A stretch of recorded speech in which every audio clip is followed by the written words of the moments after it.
कैसा लग रहा है फोन वापस, खाना अपनी मर्जी का? बहुत अच्छा लग रहा है। सबसे ज्यादा जो सुकून है अपनी बेगम और अपनी बेटी से मिलने का है। कोई लव स्टोरी चल रही है अंदर? चलाने की कोशिश की जा रही है लेकिन चल नहीं रही। शादी आपकी लव मैरिज अरेंज? मेरी मुलाकात थिएटर के स्टेज पे ही थी। वो एक होता है ना कि क्लिक कर जाता है आपको, बीवी मटेरियल जिसको कहते हैं ना, विद इन 1 मंथ में हमारा रिश्ता हो गया। लेकिन हमने आपको बंस रोड की रोमियो जूलियट के बाद नहीं देखा है। बहुत सारे लोगों ने मुझे बोला कि यार तुमने इतना अच्छा ड्रामा AR पे किया है तो तुम्हारे पास अब काम क्यों नहीं? और आप यकीन करें मेरे पास इसका कोई जवाब ही नहीं था। And you have a small baby, आपकी तो जान होगी उसमें। बेगम मेरी जॉब करती हैं तो मैं घर पे होता हूँ और मैं सुबह से 11 बजे वो उठ जाती है। 11 बजे से लेकर शाम 6 बजे तक मैं ही उसे पालता हूँ। तमाशा की कॉल कैसे आई आपको? मैं गया, मेरा इंटरव्यू हुआ और फिर मेरा नहीं हुआ। जिस दिन तमाशा घर में सबको इंटर होना था उससे 3 घंटे पहले मुझे कॉल आई है। उन्होंने कहा कि तमाशा करोगे? तो मैंने उनको लिटरली ये कहा ये क्या तमाशा है? अच्छा, ऑडियंस पता नहीं समझ रही है कि हम सब एक दूसरे के बहुत दुश्मन हो गए हैं। ऐसा कुछ नहीं है, हम सब वहाँ पे अपना गेम खेल रहे थे और अभी भी जो लोग हैं वो वहाँ पे अपना गेम खेल रहे हैं। आप निकले because your father passed away. उस वक्त सिर्फ अनाउंसमेंट ये हुई कि अहमर आप स्टोर रूम में आइए और मुझे जाके रूम में बिठाया। आपके फादर की तबीयत बहुत खराब है। फिर थोड़ी देर में एक और साहब आए और उन्होंने कहा कि आपके फादर की डेथ हो गई। बादशाह सलामत ने आके जब मुझे हक किया तो मैं वहाँ रो पड़ा और मैं नहीं चाह रहा था कोई मुझे हक करे या कुछ करे। तो बस कौन है जो वो नहीं है जो ऑडियंस से समझ रही है? मलाइका की बहुत सारी कहानियां हैं वहाँ और सबसे ज्यादा फिक्र इस बात की ज़ैनब को होती थी। तो कल तो उसने ये बोला कि वो इतने साल की है, आज वो सबके सामने कह रही है वो इतने साल की है। तो मैंने उससे बोला कि वो इतने साल की, बोले वो तो मैंने ऐसे कह दिया। कोई ऐसे कैसे कहता है?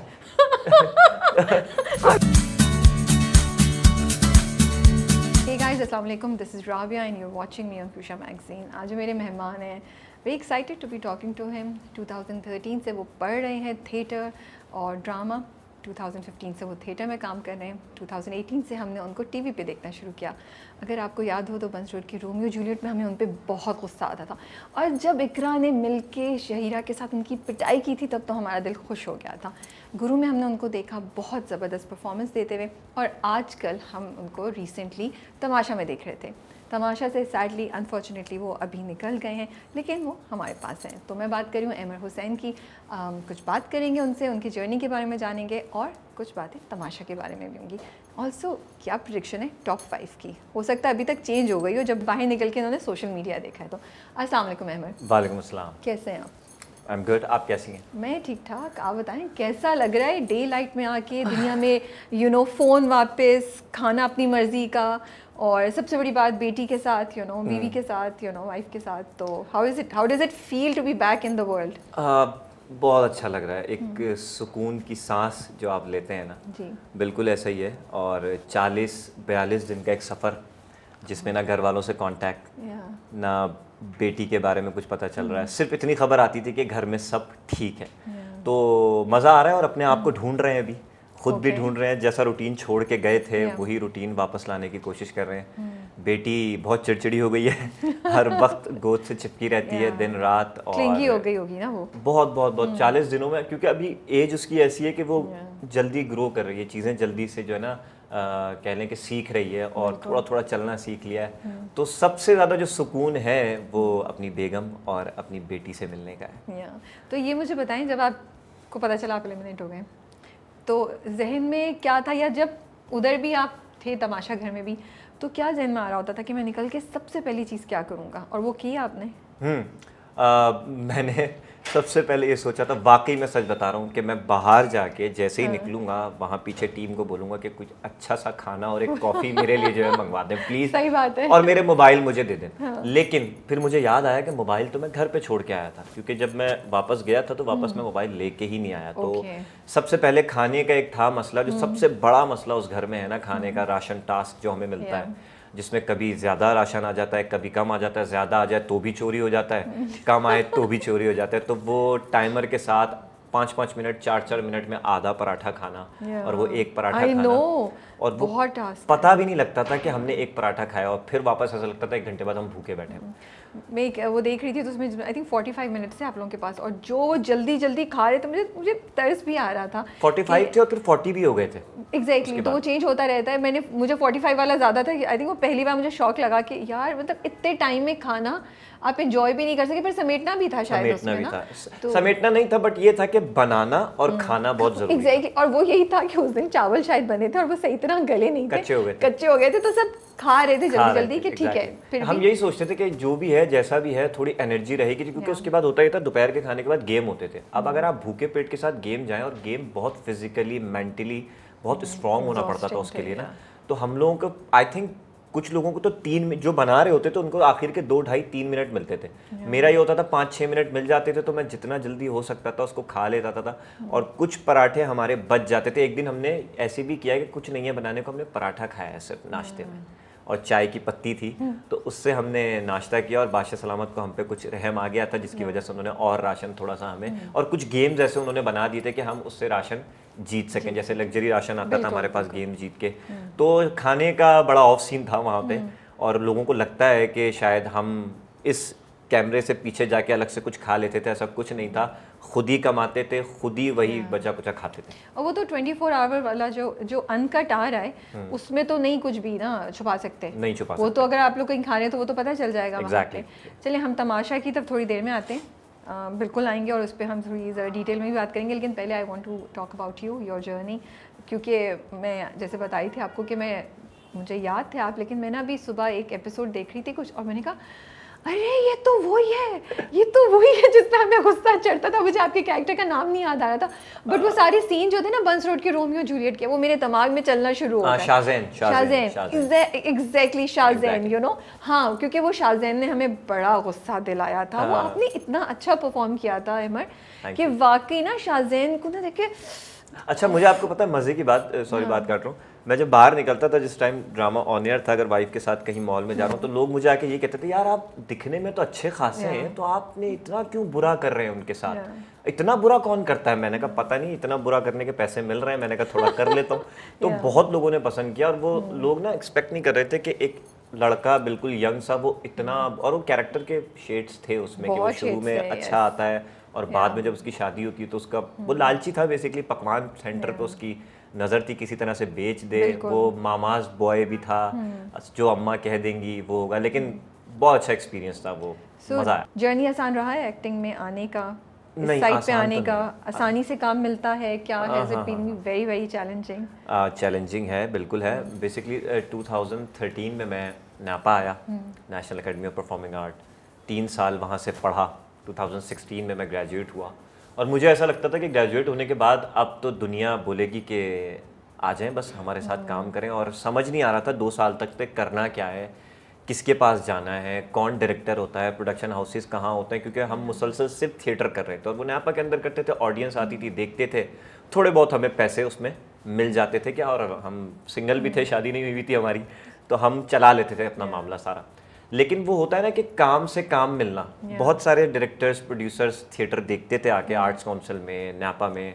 और मुझे अच्छी तरह याद है, मैंने अपना पहला प्रोजेक्ट पीटीवी का किया था 2017 में, एक टेलीफिल्म। और मैं कर नहीं रहा था, मैंने कहा यार पीटीवी कौन देखता है, पीटीवी तो हमारे ज़माने में अब तो है ही नहीं, हमारे बाप दादा देखते थे। तो लोगों ने मुझे मशवरा दिया कि सबसे ज़्यादा जो रेटिंग है वो पीटीवी की है, क्योंकि बाकी चैनल्स जहाँ नहीं जाते वहाँ पे पीटीवी भी जाता है। और मुझे एक एक्सपीरियंस भी करना था पीटीवी का, सुना था कि भाई लाइनें लगी होती थी एक दौर में वहाँ पे, और मैंने वहाँ एक टेलीफिल्म की थी, और की थी तलत हुसैन साहब के साथ। अरे वाह, माशाल्लाह, और उनका मैं बेटा बना था, और बड़ा अच्छा एक्सपीरियंस रहा था। लेकिन चैलेंजिंग बहुत था, और वाकई आपको समझ नहीं आता। मुझे ऐसा लगता है कि इस फील्ड में आखिर तक आपको बहुत स्ट्रगल करनी पड़ती है। एक प्रोजेक्ट है, उसके बाद आपको नहीं पता होता कि आपका अगला प्रोजेक्ट आपके पास है या नहीं है, या जो आप फ्री दिन में बैठे हुए हैं उसमें आपने मुताला करना है कि स्ट्रगल करनी है, करना क्या है। तो बहुत सारे ऐसे लोग हैं जिनको समझ में नहीं आता, तो मेरे साथ भी ऐसा हुआ। लेकिन वो काम से काम मिलना, एक सेट पे गए, काम किया, वहाँ से लोगों ने काम देखा, दूसरे प्रोडक्शन हाउसेस ने काम देखा, उन्होंने बुला लिया। आपको नहीं पता होता कब कहाँ रिकमेंडेशंस आपकी चल रही हैं, और वो आपको बुला लेते हैं। और उसमें थोड़ा सा चूज़ी मैं हूँ।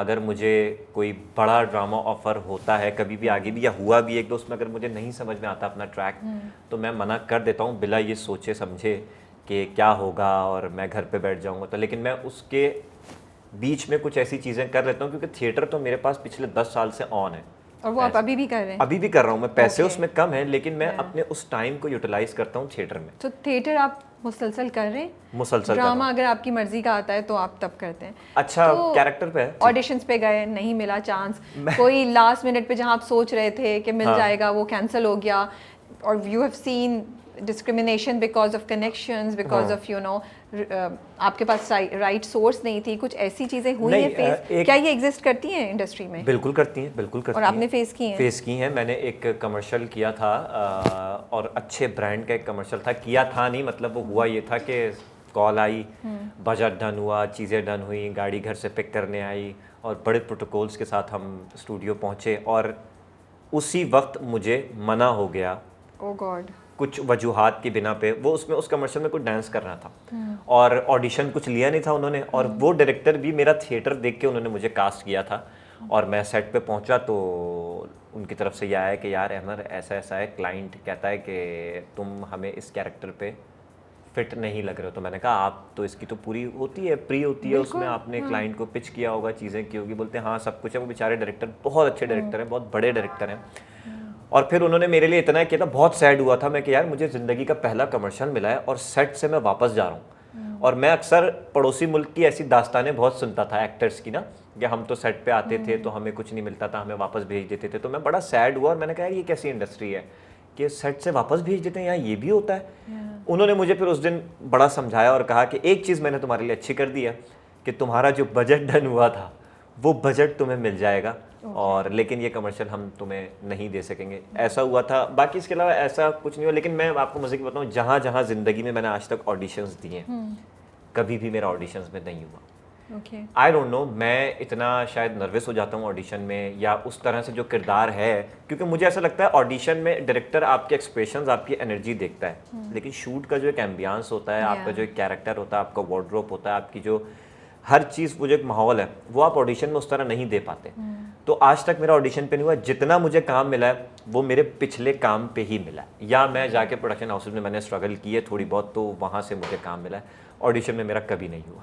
लेकिन हमने आपको बंस रोड की रोमियो जूलियट के बाद नहीं देखा है सच, and that was a very powerful role और काफ़ी आपकी उसमें स्क्रीन प्रेजेंस भी थी। और अगर मैं बात करूं परफॉर्मेंस की तो मतलब कोई भी देख रहा होगा तो उससे पता चलेगा कि हाँ इस एक्टर में पोटेंशियल है, ये he is doing a good job. Were you disappointed या खुद आपने चूज़ किया कि आप नहीं कर रहे या मिली ही नहीं उसके बाद अपॉर्चुनिटी? अच्छा, बंस रोड के रोमियो जूलियट मुझे जब ऑफर हुआ था तो उस दिन मेरा निकाह था माशाल्लाह। और शाम में मेरा निकाह था और दोपहर को मैं एक सलोन में बैठा था और वहाँ मुझे कॉल आई थी। और इत्तेफाक ऐसा था कि मीसम नकवी बड़े अच्छे हमारे डायरेक्टर, वो मेरे साथ थे।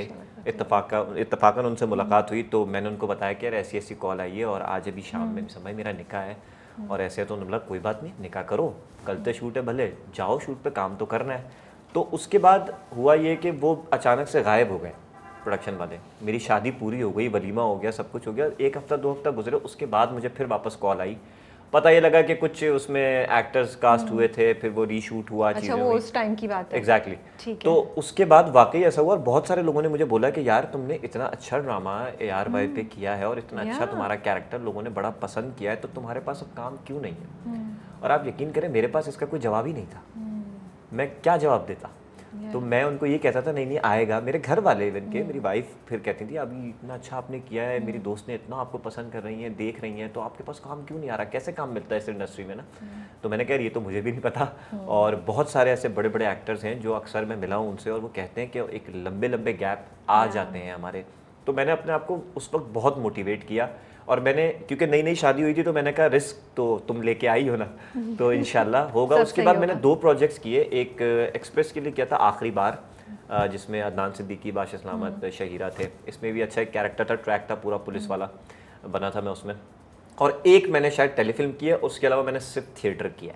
तो मैं आपसे भी पूछना चाहूँगा ऐसा क्यों होता है? आप अक्सर एक्टर्स, डायरेक्टर्स, प्रोड्यूसर्स के इंटरव्यूज़ करती हैं, तो अगर उनसे ये सवाल आपने किया है तो उनका क्या जवाब आता है? मेरे पास तो इसका कोई जवाब नहीं है।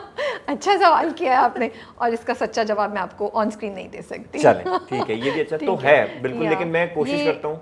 ये एक बहुत ही आई थिंक सैड रियलिटी है हमारी इंडस्ट्री की। बिल्कुल है। हम सिर्फ दुआ कर सकते हैं और अपनी तरफ से एज अ प्लेटफॉर्म हम यही कोशिश करते हैं कि जो हमें लगता है कि डिज़र्विंग है उसको आवाम के सामने, इंडस्ट्री के सामने लाना चाहिए। तो हम उनको बुला के ज़रूर इंटरव्यू करते हैं और उनके बारे में बात करते हैं, या हमारा इंस्टाग्राम है तो उनसे रिलेटेड हम उनकी तारीफ़ करेंगे, उनके कंटेंट या उनकी परफॉर्मेंस की बात करेंगे। अपने रिव्यू में मैं और शाजिया जब रिव्यू करते हैं ड्रामा तो तब हम उनकी बात करेंगे। तो हम जो चीज़ हम अपने तौर पर कर सकते हैं, हम अपनी कोशिश कर रहे हैं। अच्छा राबिया, मुझे ऐसा लगता है कि मैंने जितने भी 4, 5, 6 ड्रामे किए, शायद अब तो ये हो रहा है कि जो ड्रामा सबसे ज़्यादा हिट हो जाता है ना आपका, उसमें फिर कोई भी कैरेक्टर हो ना, चाहे वो कम हो ज़्यादा हो, वो भी हिट हो जाता है। तो आई थिंक मुझे ऐसा लगता है कि जितने मैंने ड्रामे किए तो वो उस तरह से ऑडियंस में हिट नहीं हुए जिसकी सिनेमा में आखिरी एपिसोड लग जाती है। बिल्कुल आप सही कह रहे हैं। तो एक ये भी एक मुझे लगता है कि पॉइंट है कि वो निकल जाता है वो काम ना। वो ड्रामा भी अंडररेटेड था थोड़ा सा, और आपकी परफॉर्मेंस भी अंडररेटेड हो गई उस वजह से, बट इंशाल्लाह I think things will work out. बिल्कुल बिल्कुल, टाइम जब जिस चीज़ का टाइम होगा वो ज़रूर होगा, वो ज़रूर मिलेगा। एंड आपके लिए दुआएं हमारी तरफ से कि अल्लाह आपके लिए बहुत ज़्यादा अपॉर्चुनिटीज़ करे और आपको कामयाबी अता फरमाए खैर आफियत और सलामती के साथ। ठीक है जी, तो you always wanted to be an actor? लेकिन मैं इसकी भी एक बड़ी लंबी कहानी है। ऐसा नहीं था कि मैं शीशे के आगे खड़ा होकर एक्टिंग करता था और मैं कहता था मुझे एक्टर ही बनना है, मुझे ये बनना है। मुझे कुछ अलग करना था। मुझे 9 to 5 जॉब नहीं समझ आती थी, मुझे नहीं करनी थी वो। तो मैं हमेशा मेरा छोटा भाई मुझसे 2 साल छोटा है और वो मुझसे ज़्यादा कॉन्फिडेंस है उसके अंदर, वो भी मीडिया में ही होता है बट न्यूज़ साइट पे होता है। तो उसने मुझे थोड़ा सा मोटिवेट किया। मैंने कहा यार ये जो सब टीवी देख रहे थे, एक दिन हम लोग 2012 की बात है और मैं ग्रेजुएट किया था नया नया, तो मैंने कहा ये जो एक्टर्स होते हैं ये भी तो कमा रहे होते हैं कहीं ना कहीं से, क्या इनका लाइफस्टाइल यही होता है या ऑफ कैमरा ये भी हमारी तरह जो है ना बाइक स्टार्ट करके निकल पड़ते हैं, क्या होता है? ये एक क्यूरियोसिटी थी। उस दौरान इत्तेफाक ऐसा हुआ कि नापा का ऐड आया हुआ था अखबार में, तो उसने बोला ये ऐड आया हुआ है देखो, यहाँ जाओ, यहाँ एक्टिंग सिखाते हैं। मैंने कहा एक्टिंग सीखनी पड़ेगी? उसने बोला हाँ लिखा हुआ 3 साल का डिप्लोमा और ये और वो। मैं ऐसे ही उठ के उसके साथ चला गया। मैंने कहा देखते हैं यार, ये आजमाते हैं, अभी तो ग्रेजुएशन हुई है, अब देखते हैं आगे क्या करना है। घर से भी कोई इतना प्रेशर नहीं था कि पैसा कमाओ या ये करो।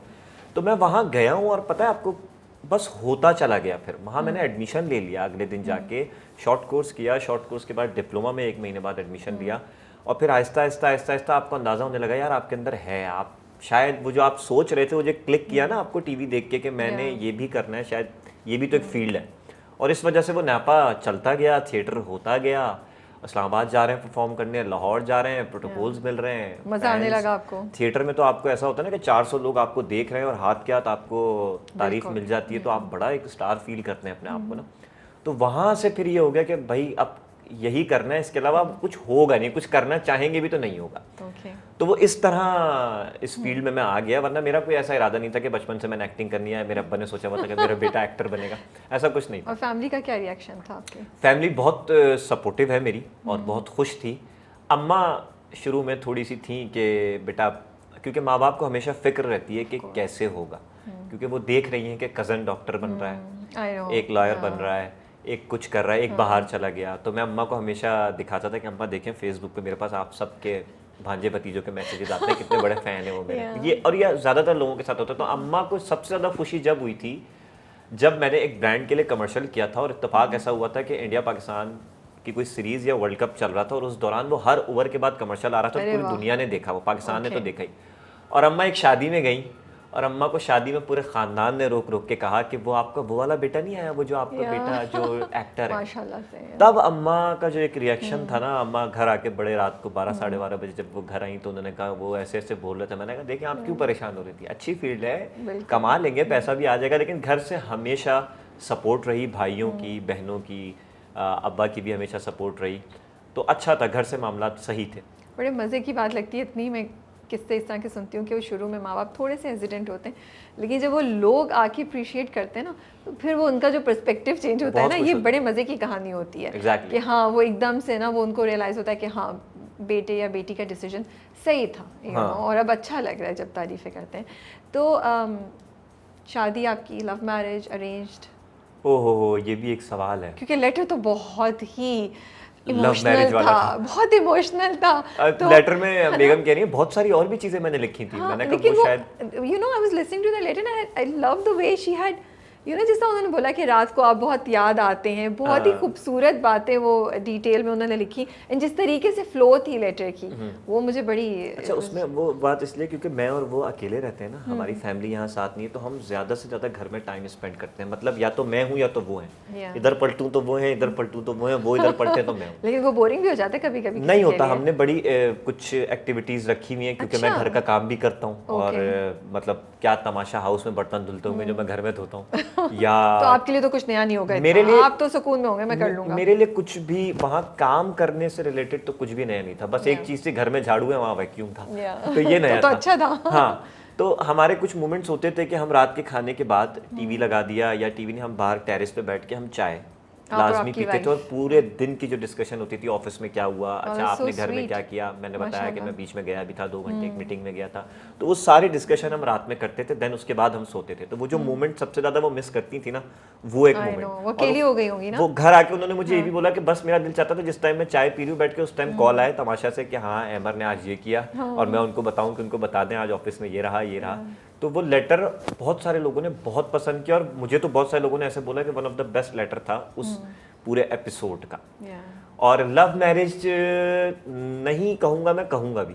बेसिकली मेरी बेगम से मेरी मुलाकात हुई भी थिएटर के स्टेज पे ही थी, और वो आर्ट्स काउंसिल में एक फेस्टिवल चल रहा था, प्ले देखने आई थी मेरी एक दोस्त के साथ, और मतलब वहाँ पे फैन हो गई आपकी। हाँ, ये फैन वाली स्टोरी है। हाँ एग्जैक्टली, वो बड़े रैंडम सी मुलाकात हुई, लेकिन वो एक होता है ना कि क्लिक कर जाता है आपको कि यार ये क्लिक नहीं करता यार, क्या लड़की है यार, अच्छी लड़की है, खूबसूरत लड़की है। वो एक घर वाले उस टाइम थोड़ा सा डिस्कशन कर रहे थे शादी को लेके ना, कि अब सीरियसली मतलब आप मिले और आपको शादी का ख्याल आया? मैं एग्जैक्टली आप सोचेंगे नहीं, और मैंने वो एक होता है ना कि बीवी, it's something so strange to hear in today's time, you know, बीवी मटेरियल जिसको कहते हैं ना, कि लग जाता है कि यार देखें हम जिस इंडस्ट्री में हैं, हमारी बहुत दोस्तें हैं, बहुत लड़कियां हैं, सेट पे हमारे साथ लड़कियां होती हैं, लेकिन हमेशा बहुत अच्छी दोस्तें हैं मेरी, बहुत सारी एक्ट्रेसेस हैं, लेकिन एक फील आता है ना कि यार ये जो है ना इसको घर में होना चाहिए हमारे, ये बीवी मटेरियल। तो पहली मुलाकात में आपको ये फील आ गई? पहली मुलाकात में ये फील आया, और क्योंकि मैं स्टेज से उतरा और मैं मिला जुला और बहुत सारे लोग थे, तो उसमें पता नहीं कैसे आ गया, शायद मेरे नसीब में लिखी हुई थी वो। I know, this is so surprising. मैं भी बहुत सरप्राइज होता हूँ जब भी सोचता हूँ कि यार क्या हुआ था। मैं अक्सर बेगम को बोलता हूँ ये क्या हुआ कि मतलब तुम आई और दूसरी दफा मैं तुमसे आके यूनिवर्सिटी में मिला और हमने डन किया, मैंने घर पे बताया, उसने अपने घर पे बताया, विद इन वन मंथ में हमारा रिश्ता हो गया। और इतना जल्दी जल्दी हुआ कि अक्सर मेरी बेगम से नोकझोंक होती है, तो मैं कहता हूँ वो क्या महीना था जब तुमसे।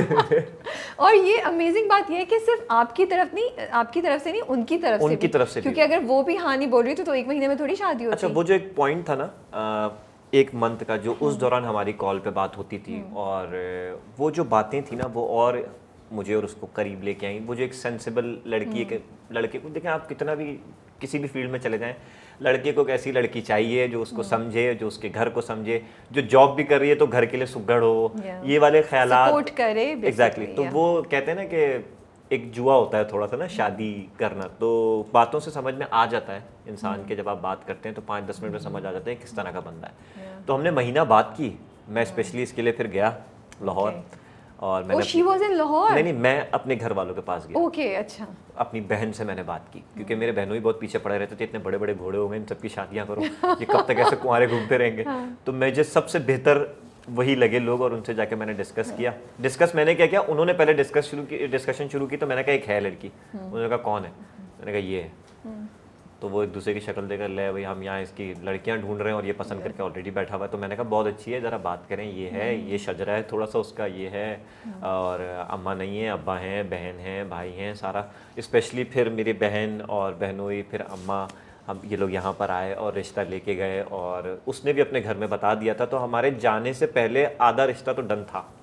और फिर चूंकि उस टाइम ये गुरु चल गया था, चीज़ें चल गई थी, तो उनके भी तो वो भी सॉलिड हो गया आपके लिए। वो वैसे काफ़ी इम्प्रेस हुए कि, लेकिन एक सवाल हमेशा जो होता है एक्टर से कि कमाते कितना हो, और कमाते डायरेक्ट तो नहीं पूछा कमाते कितना हो, कि बेटा हो जाता है ना, मतलब इतना हो। मैंने कहा अंकल इतना तो हो जाता है कि 3 नाश्ता भी कर रहा हूँ और गाड़ी का पेट्रोल भी डलवा रहा हूँ, खाना भी खा रहा हूँ, इंशाल्लाह इसको भी खिलाऊंगा।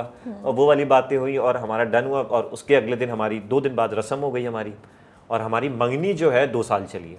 फिर मैंने मंगनी आपकी 2 साल चली? 2 साल चली, और फिर 2023 में शादी हुई। 21 में हमारी मुलाकात हुई थी। ओके। तो ये इसके बाद अब 2 साल अक्टूबर में हमारे होने वाले हैं। मोहब्बत फिर उन 2 सालों में हुई, या आपको लगता है कि उस 1 महीने में ही मोहब्बत हो गई थी? नहीं, मोहब्बत तो उस 1 महीने में हो गई थी। अब वो 2 साल और ये वाले शादी के 2 साल, अब इसको हम निभा रहे हैं। वो हो गई थी। वो कहते हैं ना कि बस मोहब्बत तो हो जाती है ना, की थोड़ी जाती है आपसे। एग्जैक्टली, वो हो जाती है। हाँ। अब आपने उसको निभाना होता है। तो इस तरह हुआ, और मैं बहुत खुश हूँ, और जितने लोग भी देख रहे हैं शादी करें, बहुत अच्छा रिश्ता है। बिल्कुल सही बात है। हाँ। मज़ा आता है, बच्चे हो जाते हैं और भी मज़ा आता है, बड़ा घर एक हल्ला गुल्ला हो जाता है। माशाल्लाह, माशाल्लाह से। And you have a small baby. 12 महीने 17 दिन। हाँ, आई वॉज सो इम्प्रेस जब ये आए और हमने बात की तो कहते हैं 12 महीने 17 दिन की हो गई, माशाल्लाह कुव्वत अल्लाह। मैंने कहा बेटियाँ तो मुझे लगता है फादर्स के साथ एक बहुत ही प्यारा रिश्ता होता है, बहुत। तो आपकी तो जान होगी उसमें। अरे ऐसी जान के मुझे लगता है कि मैं ज़्यादा लड़ना तो बेटी के बाद ही शुरू हुआ अपनी बेगम से, कि थोड़ी सी भी कोई ऐसी चीज़ हो जाए, अगर वो बेड के कॉर्नर पे भी आ जाए तो वो, और मेरी बेगम हमेशा बोलती है मेरे लिए तो कभी इतनी फिक्र नहीं की आपने। तो मैं भाई बहुत अजीब रिश्ता है, बहुत अजीब रिश्ता है। और फिर आपको अंदाज़ा होता है कि आपके माँ बाप ने आपको किस तरह पाला है। हम कितनी ऐसी चीज़ें हैं जो अपने माँ बाप की इग्नोर कर देते हैं या कभी उनसे बहस कर देते हैं। तो असल रिश्ता जो समझ में आता है ना माँ बाप का औलाद के साथ, वो अब समझ आना शुरू हुआ है। तो are you that over protective kind of हाँ, फादर, हाँ, जो आप कह रहे हैं कि बेड के कोने पे भी क्यों चली गई? हाँ, तो उसको जब पहली बार चोट लगी तो आपके दिल का क्या हाल? पहली बार भी मैंने ही गिराया उसको। गिराया भी आपने? बेड से। अच्छा, होता ये था कि मैं आपको बताऊं, मेरा रूटीन कुछ ऐसा है कि जब मेरी शूट नहीं होती या मुझे कहीं नहीं जाना होता तो बेगम मेरी जॉब करती हैं, तो मैं घर पे होता हूँ और मैं सुबह से 11 बजे वो उठ जाती है, 11 बजे से लेकर शाम 6 बजे तक मैं ही उसे पालता हूँ। आप अकेले ख्याल रखते हैं? बिल्कुल अकेले रखता हूँ। उसका पैम्पर, मेड आती है वो झाड़ू करके मतलब वो बेबी के लिए, रुबाब बेबी के लिए कोई नहीं है, मैं ही हूँ। और मुझे और मेरी वाइफ को ट्रस्ट नहीं होता कि हमने बीच में सोचा था कि हम एक नैनी रख लें, बट मुझे ये था कि यार मैं घर पे अकेला होता हूँ, वो आएगी, मैं कंफर्टेबल नहीं होऊंगा, मुझे कमरे में बैठे रहना होगा, फिर मैं उसको छोड़ के थोड़ी जा सकता हूँ। बच्ची को तो मुझे अपनी नज़रों के सामने रखना है, किसी पे आप ऐसे छोड़ के नहीं जा सकते। तो बेगम होती है जॉब पे और हम सुबह उठते हैं, मैं कोशिश ये करता हूँ उसके उठने से 1 घंटा पहले उठ के नाश्ता बना लूँ अपना, क्योंकि जब वो उठती है उसके बाद वो नहीं छोड़ती, क्योंकि उनको उठना होता है 10-15 मिनट आपके सीने पे, सोना होता है, दोबारा से बातें करनी होती हैं। फिर मैं उसको मुंह वगैरह उसको धुलाता हूँ और उसके लिए जल्दी से फीडर बना के, वो सारा कुछ सीख लिया है मैंने कि उसकी बॉटल्स जो बॉयल हुई हुई होती हैं कितना ऑन्स देना है, सारा बेगम बता के जाती है। बेगम के मैसेज आते रहते हैं। अब तो आपको आता होगा सब कुछ, तो शुरू के 1 महीने में मैं बेगम को बता रहा होता हूँ कि अब ये करो वो करो। फिर उसको नहलाना, उसका पैम्पर चेंज करना, जो कि लेकिन ये है कि सब करता हूँ। शाम 4 बजे वापस वो सो जाती है। ये रूटीन बहुत मजे का होता है, लेकिन वो सिर्फ टाइम उसका होता है और मैं कुछ नहीं करता। इवन के कितनी कॉल्स, मोबाइल मैसेज कुछ नहीं करता। मुझे बड़ा मजा आता है ये करने में, वो बहुत करीब है मेरे। और अभी भी रात में जब रात भर, आज मैं आपके पास आया हूँ तो रात भर उसकी तबीयत थोड़ी ख़राब है, वो जाग रही थी और पूरी रात मेरे सीने पे वो लेटी रही, रोती रही, खांसी थी उसको। तो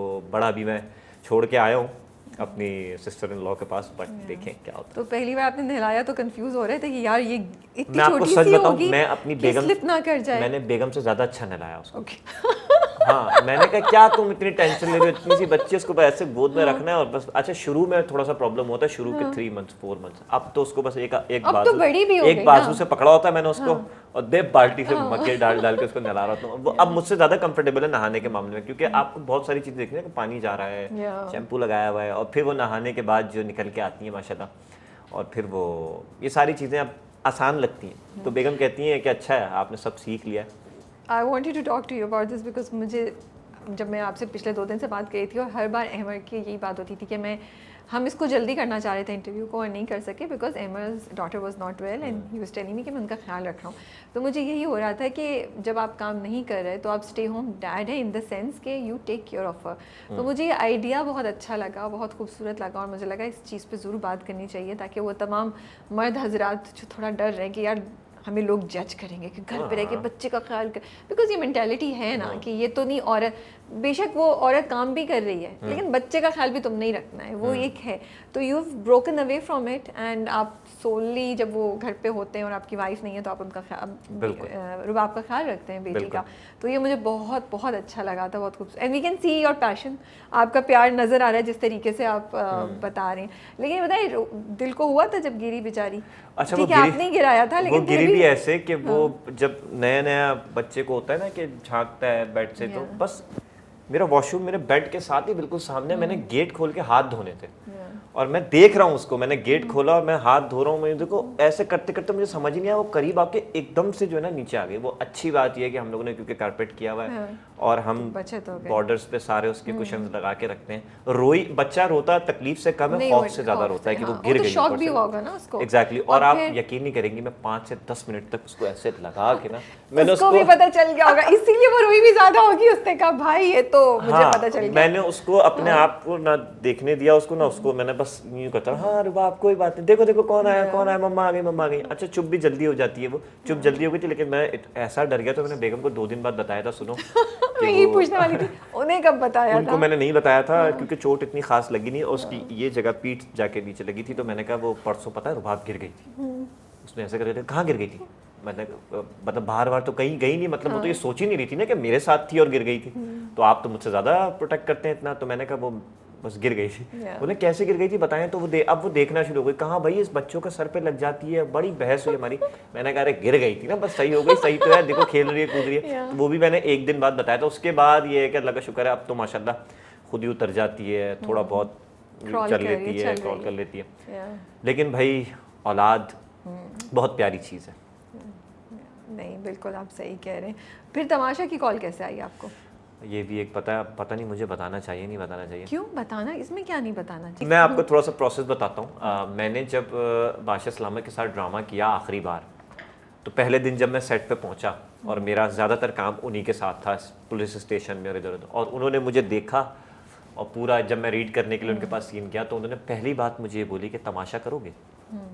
लेकिन ये अदनान सिद्दीकी किसी और को भी बोल चुके हैं। हाँ लेकिन मैं प्रोसेस बताता हूँ क्या प्रोसेस ये नहीं है कि अदनान सिद्दीकी ने बोला तो वो मुझे ले गया चलो हाथ पकड़ के, नहीं। तो मैं थोड़ा सा अजीब सो गया, मैं लाइंस करने गया हूँ, मैंने कहा सर क्यों नहीं करेंगे आप, ये कैसी बात करें, आपको तो बोलना चाहिए करो। तो वहाँ उन्होंने सिर्फ एक दफ़ा मेरी उनसे डिस्कशन हुई थी, शूट ख़त्म हो गई और बादशाह सलामत अपने घर को, मैं अपने घर को। फिर मैंने ऐड जब चलना शुरू हुए तो मुझे ऐसे ही क्लिक किया, तो ओमी भट्ट का मुझे फ़ोन आया कि ओमी भट्ट ने कहा कि यार ऐसा ऐसा हो रहा है तमाशा। मैंने कहा यार मुझे कहा तो था बादशाह सलामत ने, लेकिन मुझे यार बड़ा अजीब लग रहा है एज एन एक्टर वहाँ जाके क्या क्या करना पड़ेगा और इस तरह से। वो ओमी ने बोला एक दफ़ा दे यार, अच्छा है 2 महीने तक का शो है, रोज़ टीवी पे आएगा, अच्छा है मज़ेदार है। मैंने एक रील बना के बादशाह सलामत को भेज दी। रील में क्या बनाया था आपने? यही सब का था, तमाशा से रिलेटेड बोलना और गाड़ी चला रहा है, मैं गाना भी गा लेता हूँ, मैं एक्टिंग भी कर लेता हूँ, रोमियो जूलियट का एक क्लिप लगा दिया और ये सारी चीज़ें कि मैं आऊँगा तो मैं ये करूँगा, मैं एंटरटेन करूँगा, इस तरह की एक रील। और ख़ुद एडिट करके मोबाइल पे म्यूज़िक उठा के लगा के कोई 2 मिनट की मैंने एक रील उनको भेजी और उन्होंने मुझे कनेक्ट करवाया ARY पे जो लोग ये सारे देख, क्योंकि जिनका नंबर ज़ाहिर है शो हुआ था उनके पास बेतहाशा लोगों के मैसेजेस थे, तो ये एक उन्होंने थोड़ी सी हेल्प की। देन उन्होंने टीम के साथ मिलके मुझे सेलेक्ट किया और मैं गया, मेरा इंटरव्यू हुआ, मैं मिला प्रोड्यूसर से, 5-7 मिनट की मुलाकात रही और फिर मेरा नहीं हुआ। जी जिस दिन ये एक बड़ी मज़ेदार स्टोरी है, जिस दिन तमाशा घर में सबको इंटर होना था उससे 3 घंटे पहले मुझे कॉल आई है और उन्होंने कहा कि तमाशा करोगे।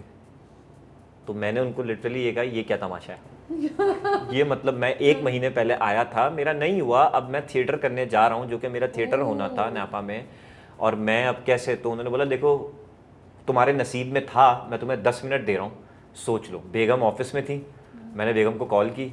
अब मुझे फ़िक्र इस बात की नहीं थी कि मैंने जाना है, मुझे फ़िक्र इस बात की थी कि मैं अब ये अचानक से जा रहा हूँ, ना मैंने वार्डरोब रेडी किया, ना मेरा सूटकेस बना हुआ है, पीछे ये कैसे होगा सब कुछ। तो बेगम ने मुझे पहली बात बोली आप जाएँ, मैं आ रही हूँ घर। और वो मेरे साथ कॉल पे ही थी टोटल पूरे टाइम। उन्होंने अपने बॉस को बोला कि मैं जा रही हूँ, ऐसा ऐसा हो गया है, और वो घर आई हैं मेरे साथ, उन्होंने पैकिंग कराई है। और मुझे इतना भी टाइम नहीं मिला था कि मैं सोचूं कि जाऊँ ना जाऊँ। मैंने बेगम की सिर्फ सुनी कि तुम कैसे मैनेज करोगी सारी चीज़ें, बेगम को देना जो चीज़ें चल रही थी कि ये देख लेना, फला आएगा, पानी वाला आता है, बिजली का बिल इतना आता है, ऐप इधर डाल लो, ऑनलाइन करना है, सारी चीज़ें करके 3 घंटे में क्या क्या करना मुझे कोई 12 साढ़े 12 बजे कॉल आई है, 4 बजे एंट्री होनी थी। पता ही अभी तक मुझे नहीं पता चला कि ऐसा क्यों हुआ, लेकिन मुझे कुछ पता लगा था कि कुछ 1-2 कंटेस्टेंट ऐसे थे जो आए थे या एक दिन पहले रात उनसे बात नहीं बनी, और जब बादशाह सलामत अगले दिन पहुंचे तो उन्होंने कहा कि तुम लोगों ने अहमर को क्यों नहीं बुला रहे तुम लोग, कि वो भी आया था तो उसको बुलाओ, आई थिंक सही कंटेस्टेंट है वो, हमारे लिए काम का है। और वो तो इस तरह से मेरी इंटरव्यू है, मैं वहाँ पहुँचा और मेरी वजह से वहाँ चीज़ें रुकी हुई थी कि एक कंटेस्टेंट आएगा तो उसको एंट्री करनी है। तो मैं जल्दी जल्दी गया, उसी दिन मेरा फ़ोटोशूट हुआ। सबसे ज़्यादा मैं इस पर खफा था कि मेरी इतनी बुरी पिक्चर क्यों लगाई हुई है आप लोगों ने, मैं ऐसा नहीं दिखता। तो जल्दी जल्दी में तस्वीरें हुई और बस मैं पहुँच गया अंदर। इस तरह से पूरा सिनेरियो बना। वो कौन कंटेस्टेंट थे जो चले गए, जिनकी जगह मैं गया, वो शायद बाद में मुझे कभी पता चल जाए, लेकिन मैं वाहिद वो कंटेस्टेंट हूँ जो 3 घंटे पहले तमाशा में बग़ैर तैयारी के, कोई मैंने पीछे नहीं देखा इतने सारे एपिसोड्स के मैं देखूँ वहाँ क्या होता है। मैंने सोचा जो होगा अल्लाह मालिक है, और इसके बावजूद भी मैं 6 वीक्स रुक गया। तो ये बड़ी बात है।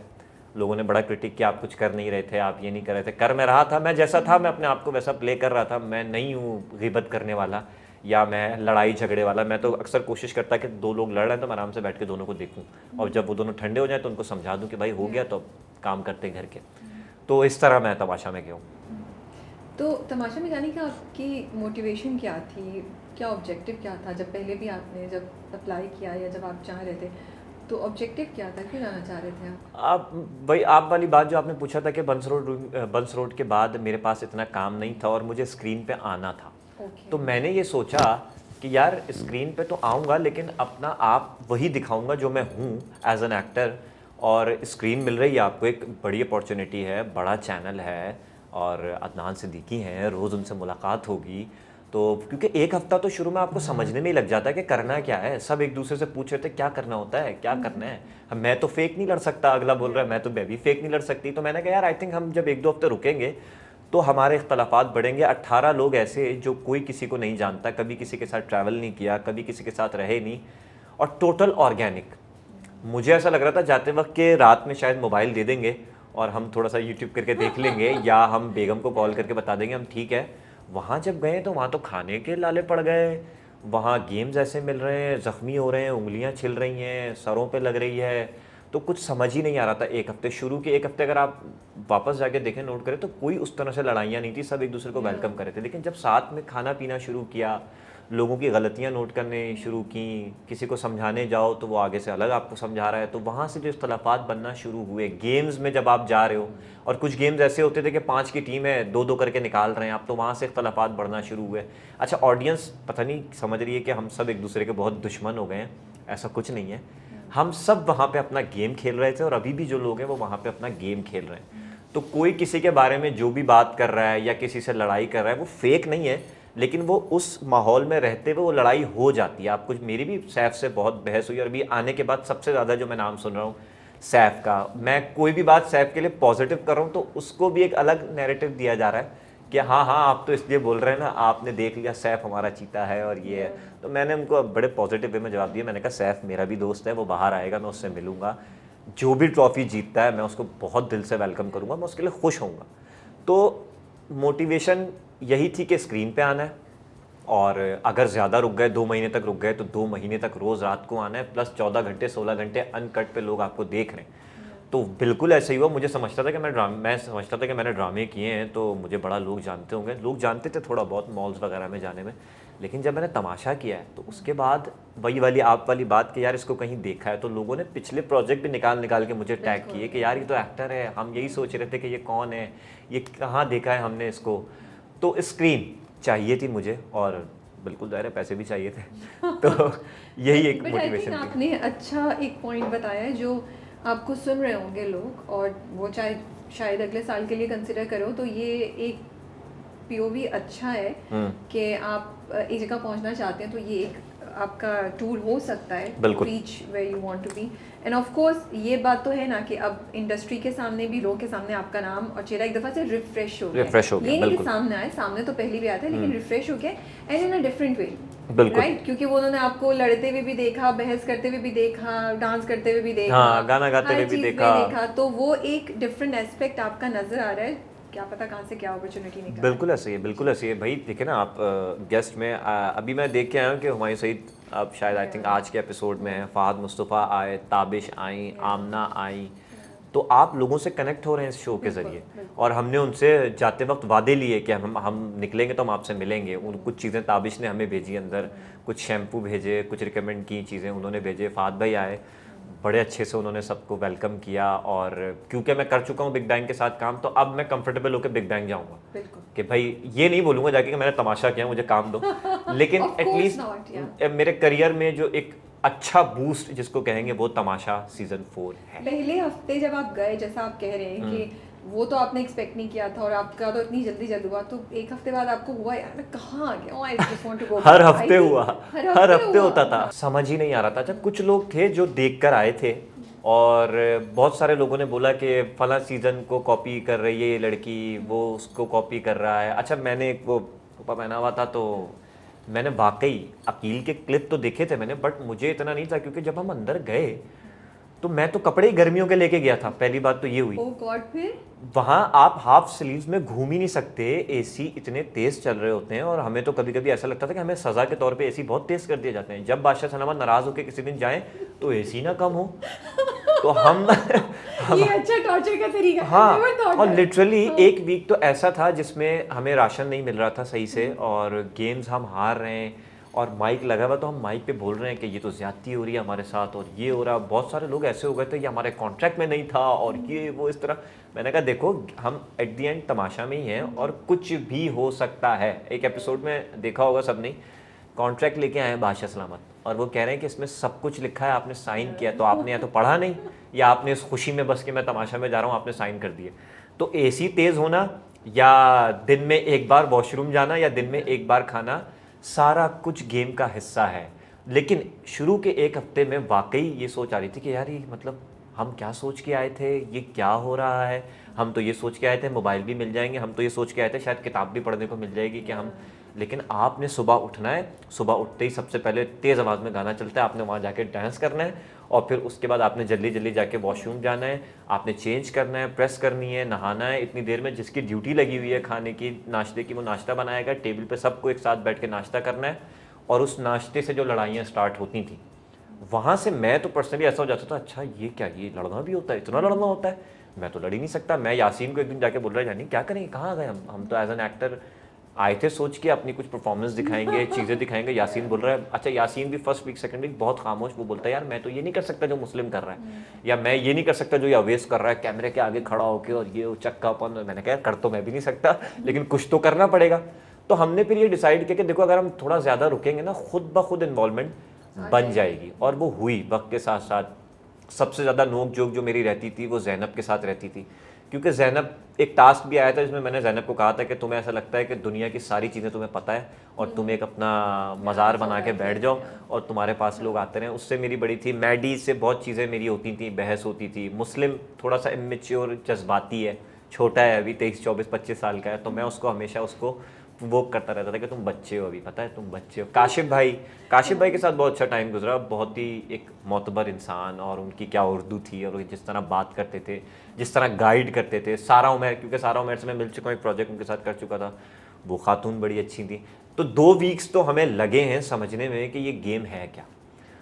उसके बाद वो गेम खुद ही होती रही, हम कुछ बनाते नहीं थे कि हम फेक लड़ें या कुछ। फिर तो मज़ा आता था चलते फिरते ना, किसी को कुछ बोल दिया और ये कर लिया, क्योंकि बहुत सारे लोग दिखते थे कि कंटेंट लेने के लिए बहुत एक्स्ट्रा कर रहे हैं, और वो फर्स्ट वीक सेकंड वीक में निकल भी गए, जिनको लगता था कि वो शायद ज़्यादा दिमाग चला रहे हैं तो वो रुके रहेंगे। ऐसा नहीं है, आप जैसे हैं फेयर होके खेलें, हक के लिए आवाज़ उठाएं, जहाँ गलत हो रहा है वहाँ बोलें। अब हर बंदे की अपनी पर्सनैलिटी है, ऑडियंस एट द एंड किसको पसंद कर ले वो आपके हाथ में भी नहीं है। बट आपको लगे जो आपने अभी बात बोली है, हक के लिए खेलें और अपनी पर्सनालिटी फेयर होके खेलें, जो है ओरिजिनल होके, basically you are saying be original, right, don't be fake. लेकिन आपको लग रहा है अभी भी सब लोग ये है, ऐसा है? एक तो मैं सच बताऊं, बहुत सारे मसले हैं बहुत सारे लोगों के वहाँ वैसे ही नेचुरली, और कुछ लोग हैं, मैं ऐसे नाम लेके नहीं बता सकता, कुछ मुझे सिचुएशंस याद भी नहीं है, बट बिला फजूल की होती है लड़ाई, जो आपको समझ भी नहीं आ रही है, ये क्यों बोल रहे हाँ हैं, ये क्यों बोल रहे हैं, ऐसे ही होता था। हम बिल्कुल ऐसे बोलते, क्यों, किस बात पे, ये हो गई इतनी सी बात, हाँ जाके दे दे उसको। मतलब अगर मैंने आपका कप उठा लिया है और आपको बुरा लग गया तो ये ले सॉरी सॉरी करके खत्म कर यार। नहीं, उनको शायद लगता था कि ये कंटेंट है, जो कि कुछ कंटेंट लगता भी है और कुछ नहीं भी लगता। देखें, मसाला तो चाहिए ना, तमाशा तो लगना चाहिए, लेकिन इसका हरगिज़ ये मतलब नहीं है कि आप किसी के साथ पर्सनल हो जाएं।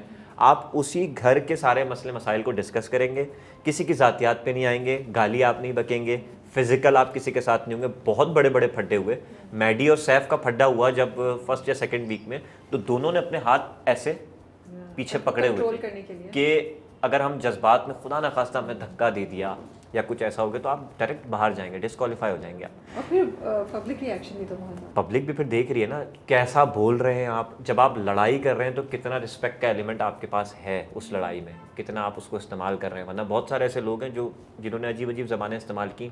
तो ऑडियंस हमारी बहुत समझदार है, और मुझे एक अच्छे कमेंट्स ये ज़रूर मिले कि जैसा भी था एटलीस्ट इसने लड़कियों की बहुत इज्जत की, और लड़ा भी तो तमीज़ के दायरे में रह के लड़ा। वो खुशी हो रही है अब देख के सुन के, जैसा मैंने सोचा था मैं वैसा होके आया और जो एक मेरी जो पर्सनैलिटी लोगों तक गई और लोगों ने उसको पसंद किया। अच्छा ये बताएं, जैसे आपने कहा पहले हफ्ते तो हमें समझ ही नहीं आई कि क्या हो रहा है, ठीक है, आई ऑल्सो अंडरस्टैंड कि जब पहले एक हफ्ता 10 दिन तो आप लोग भी थोड़ा ना, या कम से कम एक हफ्ता रख रखाव में थोड़ा कंट्रोल में होंगे। अब तो बेधड़क एक दूसरे के पीछे आप लोग पड़ जाते हैं सब कुछ, ठीक है, लेकिन शुरू में नहीं हुआ होगा।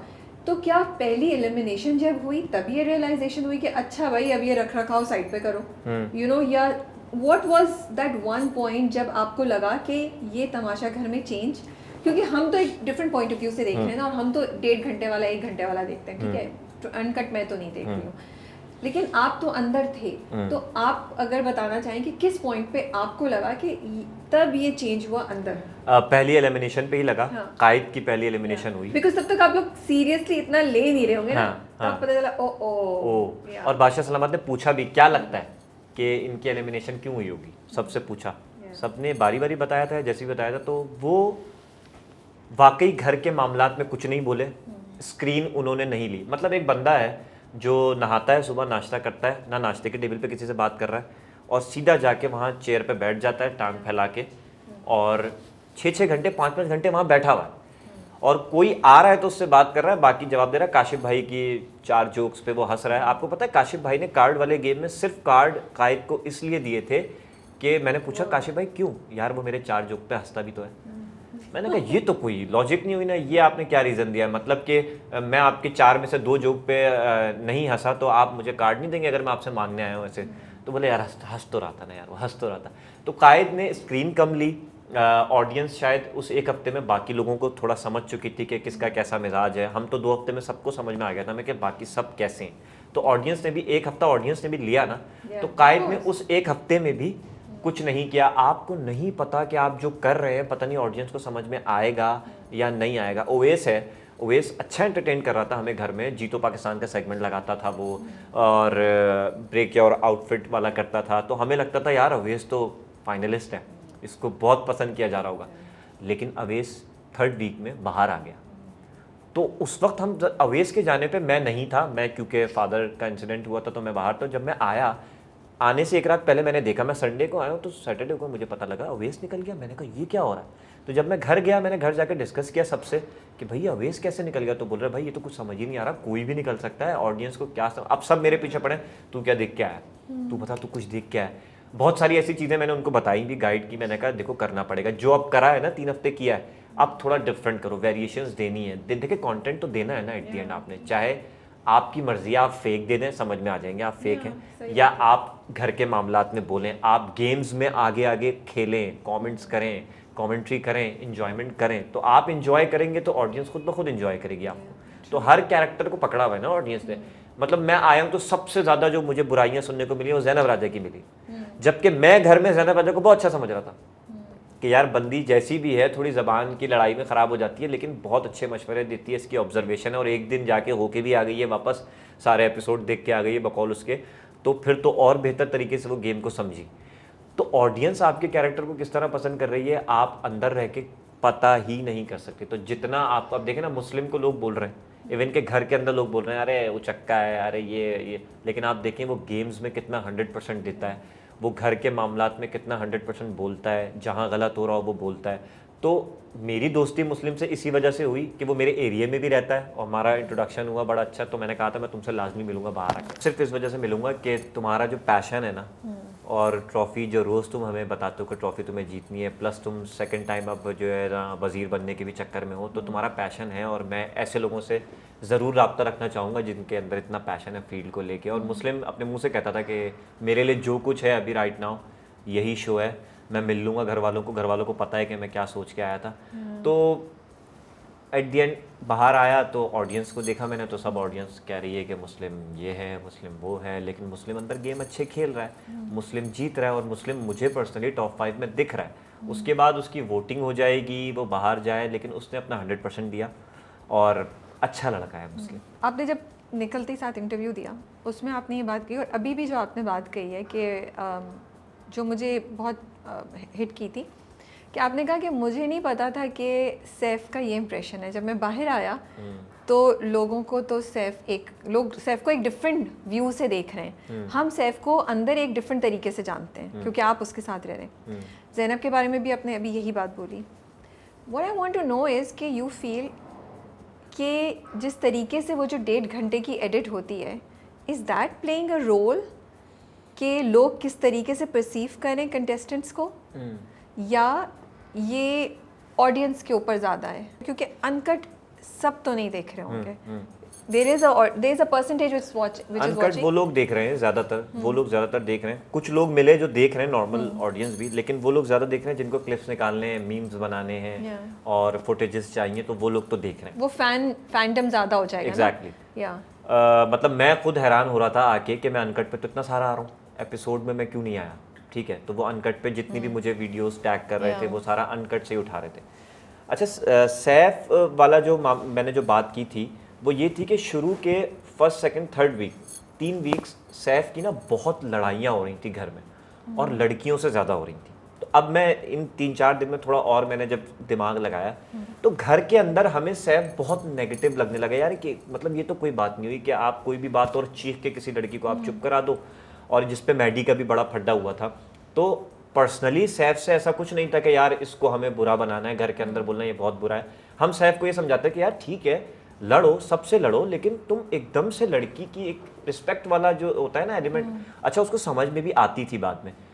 लड़की भी और सैफ भी बाद में बात कर लेते थे वो। अच्छा, सबसे मज़े की बात उस घर की ये है कि आज अगर मेरी आपसे लड़ाई हुई है ना, तो कल में आप साथ भी बैठे हुए, इतनी वेरिएशन है कि और साथ बैठे हुए गेम्स में टीम में साथ आ गए।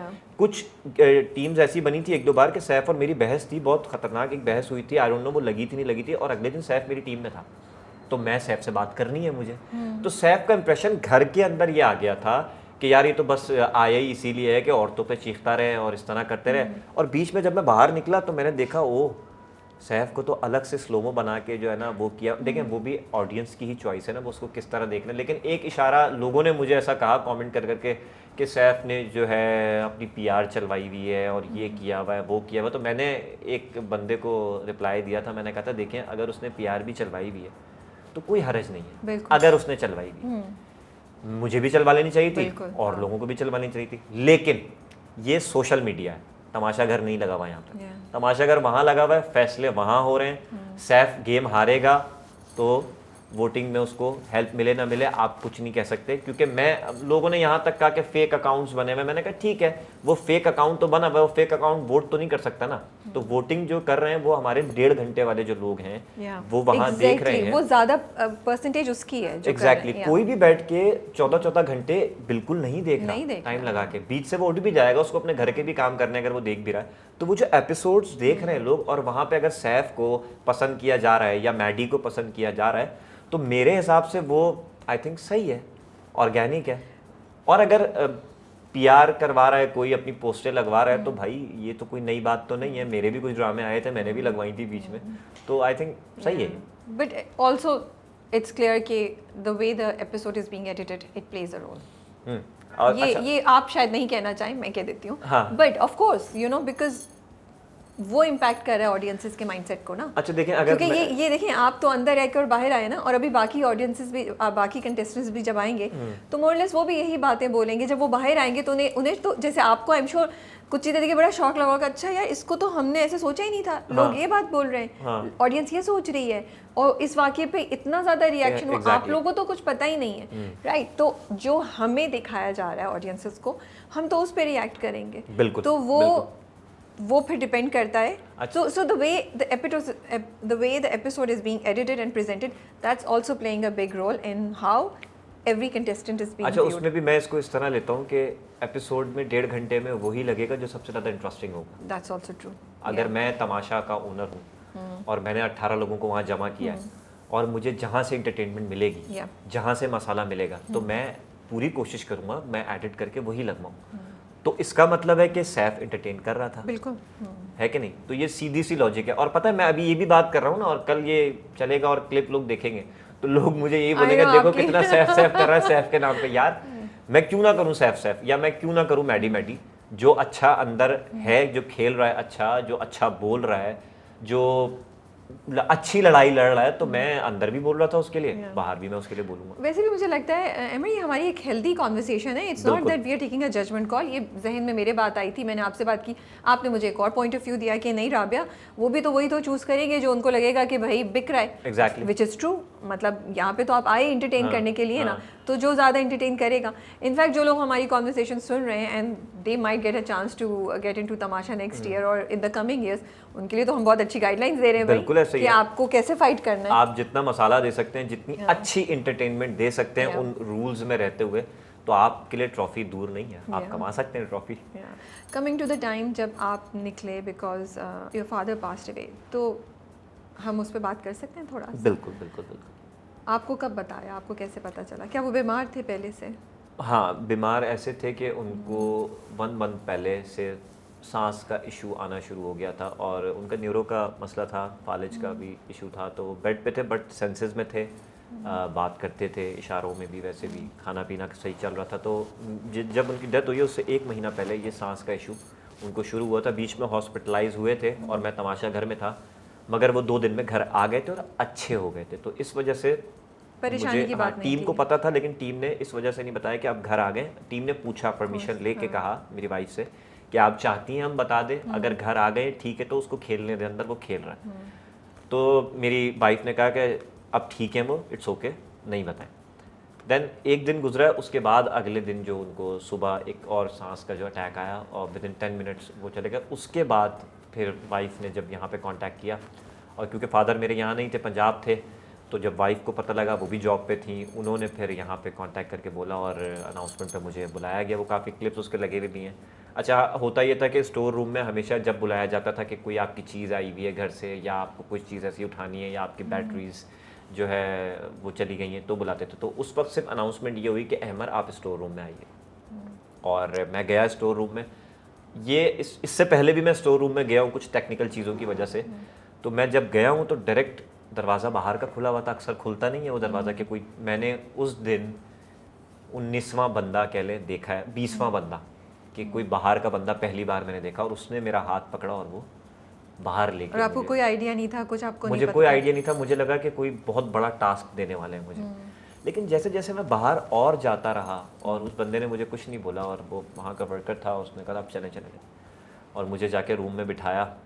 तो वहाँ पे एक छोटा सा मुझे क्लिक किया कि या तो पापा या बेटी या कुछ, बेगम आ गई है ऑफिस, क्या हो गया इधर, कुछ कोई ऐसी बात है कि इतना नहीं होता कि इतना बाहर ला के आप बिठा दें। फिर जब 3-4 लोग आए मेरे पास, उन्होंने कहा माइक उतार दें, तो वहाँ मैं समझ गया था 70% कि अगर ये माइक भी उतरवा रहे हैं तो कोई एक ऐसी बात है जो बहुत पर्सनल मेरे घर से रिलेटेड हो सकती है। और उन्होंने बताया कि आपकी वाइफ की कॉल आई थी और आपके फादर की तबीयत बहुत ख़राब है। उन्होंने मुझे आई थिंक शायद उनको भी कंफर्म नहीं हुआ था क्या बात हुई है मेरी वाइफ की, माँ मुझे नहीं पता था। तो फिर थोड़ी देर में एक और साहब आए और उन्होंने कहा कि आपके फादर की डेथ हो गई। So slowly they broke it to you. Exactly. और जिस तरह से उन्होंने मुझे प्रोटोकॉल दिया, जितना प्रोटोकॉल दे रहे थे, वो न्यूज़ ऐसी थी मेरे लिए। और मैं तो नहा के निकला था और माहम के साथ और सारा उमैर के साथ बैठा हुआ था, और मैं बड़ा रैंडम गया कि कुछ काम होगा, और मुझे कुछ समझ ही नहीं आया कि मैं इस पर क्या रिएक्ट करूं। मतलब बस वो वाला था कि मैं बहुत कंट्रोल किया मैंने अपना रोना, और मैंने कहा आप मुझे 5 मिनट दे दें, मुझे रूम में 5 मिनट। मैं बैठा, मैंने अपने आप को समझाया। मेरे मोबाइल घर पे थे क्योंकि मेरा सोशल मीडिया हैंडल जितना वो मेरी वाइफ कर रही थी। और फिर थोड़ी देर में वो 5-10 मिनट में वो लोग आए पानी वानी लेके, और फिर बस उन्होंने कहा गाड़ी रेडी है, आप जा सकते हैं। उस वक्त कोई बात ही नहीं हो सकती थी कि क्या करना है। तो मुझे ये था कि मैंने कहा मेरे सूटकेस ये वो बोलते वो आप पड़े रहते हैं। तो वहाँ उन्होंने मुझे कहा था आप अभी सबको भूल जाएं, आप बस जाएं और अभी आप जाके सारे मामलात देखें, क्योंकि उनको लग रहा था कि मैं फिर लाहौर जाऊँगा, पंजाब जाऊँगा, वहाँ सारे तदफीन के मामलात होंगे। और जब मैं बाहर आके बैठने लगा गाड़ी में, तो पीछे से बादशाह सलामत आ गए। मेरी उनसे मुलाकात नहीं हुई थी। बादशाह सलामत ने आके जब मुझे हक किया तो मैं वहाँ रो पड़ा, और मैं नहीं चाह रहा था कोई मुझे हक करे या कुछ करे। तो बस 5 मिनट तक हम गले लगाए और उन्होंने कहा कि जाओ, बस अभी जाओ। तो वो मोमेंट, और आके भी मुझे सिर्फ ये था कि मैं अपनी वाइफ से पहले घर पहुँच गया था। मैं घर के नीचे खड़ा हुआ था, चाबियाँ उसके पास थी। मैं 10 मिनट तक घर के नीचे खड़ा रहा। फिर वो आई, और आके भी मैंने मेज़बान बनना था, क्योंकि सारे रिश्तेदार सब कुछ सबको मेरे घर पे आना था। तो एक दिन तो मेरा ऐसे गुजरा है कि ना मैं रो पाया, ना मैं समझ पाया। फिर मेरे घर भाई बाहर से आ रहे थे, 2 बार एयरपोर्ट जाके उनको लेके आना, फिर फैमिली अगले दिन आ रही थी, तो इन सब में सारे मामला निकल गए। और मैं सबसे पूछ ही रहा था कि क्या हो रहा है, कैसे करना है, क्या चीज़ें हैं यहाँ पे, सारी चीज़ें कैसे होंगी। तो घर वालों ने कहा तुम अभी बिल्कुल रिलैक्स हो जाओ, सब हम आ रहे हैं, फिर देखते हैं। फिर अगले दिन सारे मामला हुए फादर के, तदफीन के चीज़ें। और वो 3 दिन ऐसे थे, मैं घर में जाके भी मैंने सबको ये बताया कि तमाशा में, कि वो 3 दिन मुझे 3 घंटे लगे कि ऐसे गुजरे वो, इतना बिजी स्केड्यूल। फिर मैं जिस दिन गया हूँ अपने वालिद के सोयम के अगले दिन, फिर मैं सुबह 8 बजे तमाशा घर में पहुँच गया था। तो ये आपका डिसीजन था या आपको बुलाया गया था, जस्ट आउट ऑफ क्यूरियोसिटी? तमाशा घर की तरफ से कोई रिस्ट्रिक्शंस नहीं थी कि आप अब नहीं हो सकते। उन्होंने कहा कि आपके लिए दरवाजे खुले हुए। अगले दिन जब मेरी बात हुई कि सब हो गया, तो वो चाहते थे कि मैं वापस आऊँ। और मुझे सबसे अच्छी बात जो उस वक्त लगी, जो हम बात कर रहे थे ऑफ कैमरा, कि बादशाह सलामत ने अंदर जाके अनाउंस नहीं किया। और मुझे ये था कि कहीं इसको ज़्यादा कैश ना किया जाए इस चीज़ को, क्योंकि मैं इस हालत में मैं नहीं देख पाऊंगा, क्योंकि एक दिन तक तो मैं मोबाइल ही यूज़ नहीं कर सका ना। तो बादशाह सलामत ने घर में आके सिर्फ इतना बताया था कि अहमद के घर में इमरजेंसी हो गई। मुझे बहुत अच्छी लगी वो बात। और फिर मैं जब बैठा हूँ अपने घर वालों के साथ, तो मैंने घर वालों से पूछा कि मुझे क्या करना चाहिए, मुझे कुछ समझ नहीं आ रहा। और मेरा ज़्यादा था कि मैं ना जाऊँ। तो मेरे घर वालों ने एक बात बोली कि देखो 3 दिन 4 दिन 5 दिन 6 दिन, उसके बाद हम सब ने भी काम पे जाना है। जितने लोग आए थे वो सब भी काम पे जाना शुरू हो गए, तो ये भी तुम्हारा काम है। तो मैंने वाइफ से और अपनी अम्मा से और एक बड़े भाई से मशवरा लिया था। तो उन्होंने कहा कि तुम जाओ और मोटिवेट होके जाओ, और तुम्हारा काम है, प्रोजेक्ट को नहीं छोड़ो। पापा भी ये चाहते थे, तुम्हें स्क्रीन पे देख रहे थे, और जब जब तुम्हारे ड्रामे आते थे वो खामोशी से किसी से बात नहीं करते थे, देखते थे। उनको बड़ा शौक था मुझे टीवी में देखने का। तो बस क्योंकि मेरी हालत ऐसी नहीं थी, एक ट्रॉमा था, और जाने के बाद भी 1 वीक मेरा घर में बहुत मुश्किल गुजरा था। तो मेरे घर वालों ने मुझे बहुत पुश किया, बहुत सपोर्ट किया। और फिर मैंने कॉल करके कहा कि मैं आना चाहता हूँ, और उन्होंने कहा कि आप आना चाहते हैं तो आप 1-2 दिन और ना लें और आप आ जाएं, क्योंकि टेक्निकली आप संडे को आ रहे हैं, तो फिर एक दिन तो आपका सैटरडे वाला और वो वाला चला गया, ठीक है, इट्स ओके। लेकिन जितनी लेट आप आएंगे आप गेम्स से दूर रहेंगे, आपको वोटिंग कम पड़ेगी। तो वो टेक्निकल चीज़ें उन्होंने मुझे समझाई, तो मुझे वो चीज़ समझ में आई। और मैं रात में सोया हूँ, कोई 2-3 बजे रात को सोया हूँ, सुबह 8 बजे मेरे पास गाड़ी आ गई थी। तो बहुत उन्होंने वेलकम किया, कोई मुझे इंस्ट्रक्शंस नहीं दी। उन्होंने कहा कि सब ने बहुत अच्छे से मुझे वेलकम किया और गुड लक कहा, और घर के अंदर मुझे भेज दिया। और फिर घर के अंदर आके, तमाशा घर में आके मैंने रिवील किया कि ऐसा, वो भी मेरे लिए काफ़ी मुश्किल था। और वो 1 हफ़्ता मेरा ऐसा गुजरा था कि मुझे बादशाह सलामत ने भी नोट किया। उन्होंने कहा कि आई नो कि आपके साथ एक बहुत बड़ी ट्रेजेडी हुई है, लेकिन आप उससे अब गेम की तरफ आएँ और चले जाना है आपने। अभी फिर अगर आप 20 दिन और रुक जाते हैं, 30 दिन, तो वैसे ही आपने फिर बाकी सारे मामले। तो मतलब वो जगह भी मुझे इतना मैं यूटिलाइज़ नहीं कर सका फादर के मामला। मुझे बड़ा गिल्ट हो रहा था, लेकिन मुझे बहुत सारे लोगों ने समझाया कि नहीं, तुम आए हो, तुम्हारा काम है। और इस तरह फिर मैंने वापस उसको कंटिन्यू किया। मुझे नहीं लगता था कि मैं 3 वीक्स और रुक जाऊंगा, लेकिन मैं उसी दिन मैं जाके गेम भी जीता हूँ रात में, और सैफ से बहस भी हुई मेरी बहुत ज़्यादा उस दिन। और उसके अगले वीक भी मैं गेम जीता हूँ, और जिस वीक मैं निकला उस दिन गेम्स वो वाले थे ही नहीं कि जिसमें सेफ हो सकूँ। ये भी होता है ना कभी कभी, जब आप इतना बड़ा लॉस फेस करते हैं, तो एक डिस्ट्रैक्शन या कहीं आपका इतना बिजी स्केड्यूल जो होता है, थोड़ा सा आपको आसान कर देता है उस मुश्किल टाइम से गुजरने के लिए। वरना आपके लिए रियलिटी को फेस करना अक्सर 2 जगहें ऐसी थी जहाँ मैं चाह के भी ना चाह के भी मुझे बार बार पापा की तस्वीर सामने आ रही थी। एक जब मैं रात को लेटता था बिस्तर पे, इस दफ़ा मैं लेके गया था रुबाब की पिक्चर ना, मैं रुबाब की पिक्चर देखता था, देन मैं पापा को रिकॉल करता था सारी चीज़ें बचपन से लेके आज तक।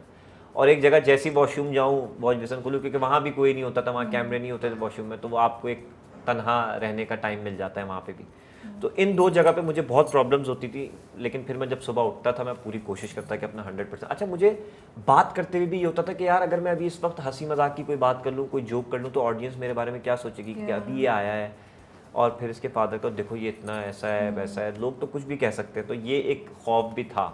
लेकिन अल्लाह का लाख लाख शुक्र है, बहुत रिस्पॉन्स अच्छा था मेरी ऑडियंस की तरफ से, बहुत सपोर्ट किया लोगों ने, और बहुत कमेंट करके लोगों ने बड़ा सराहा कि बहुत हिम्मत की बात है। और एक दिन में जो टूटा वापस, वो लेटर वाला, जब उस लेटर में मेरी वाइफ ने कहा कि हम जानते हैं कि आप वहाँ तन्हाई में रबाब को और पापा को याद करते हैं, और पापा के जाने के बाद हम सब दुख में, तो वहाँ पे मैं वापस थोड़ा सा गया था। लेकिन कंट्रोल मेरा है अच्छा, मैं ज़्यादा आंसू नहीं बहाता, वो अंदर ही अंदर मैं उसको जो है ना, वो कहते हैं ना कि रखता हूँ।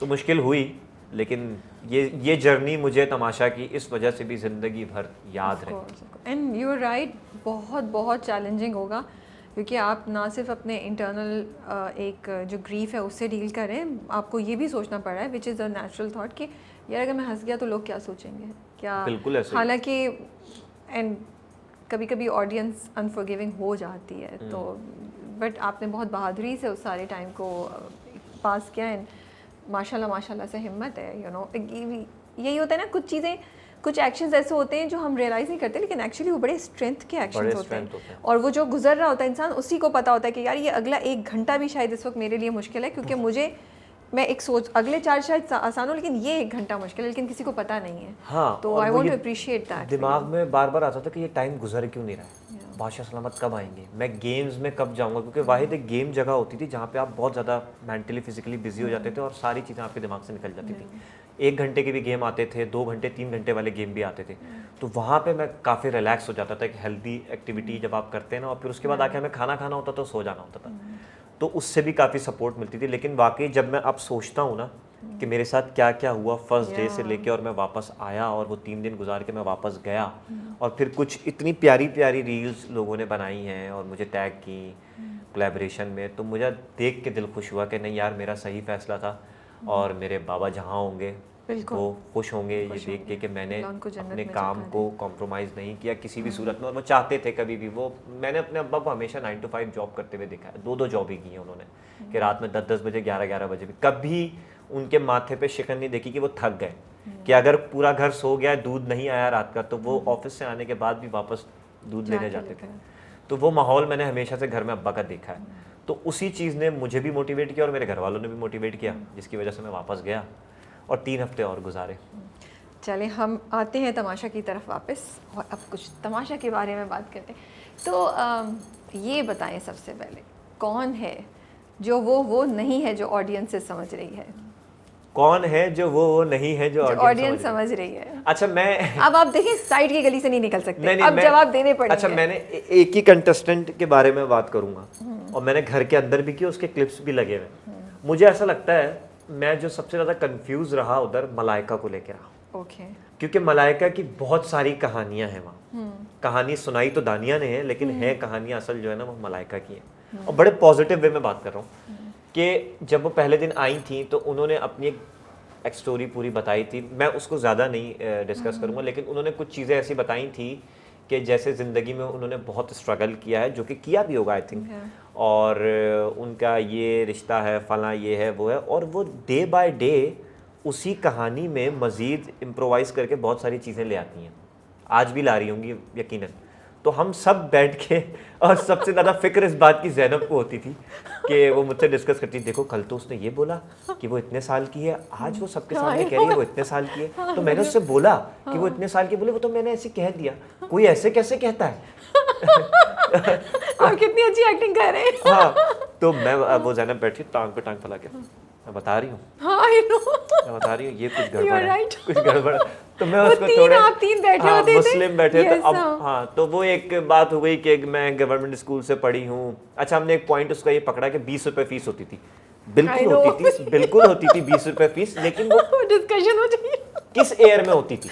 और पता है सबसे फनी बात है, जिस सीरियसनेस के साथ आप सब लोग वो डिस्कस कर रहे हैं, मैं अब सोचूं तो मुझे हंसी आ रही है। अच्छा, मैं इस पॉइंट पे था कि यार 80 रुपए होती होगी, 100 रुपए, 20 रुपए तो बहुत कम बोल रही है, क्योंकि मैं भी जब जिस स्कूल में पढ़ता था उसके बराबर में गवर्नमेंट स्कूल था, उस वक्त उसकी 100 रुपए थी फीस।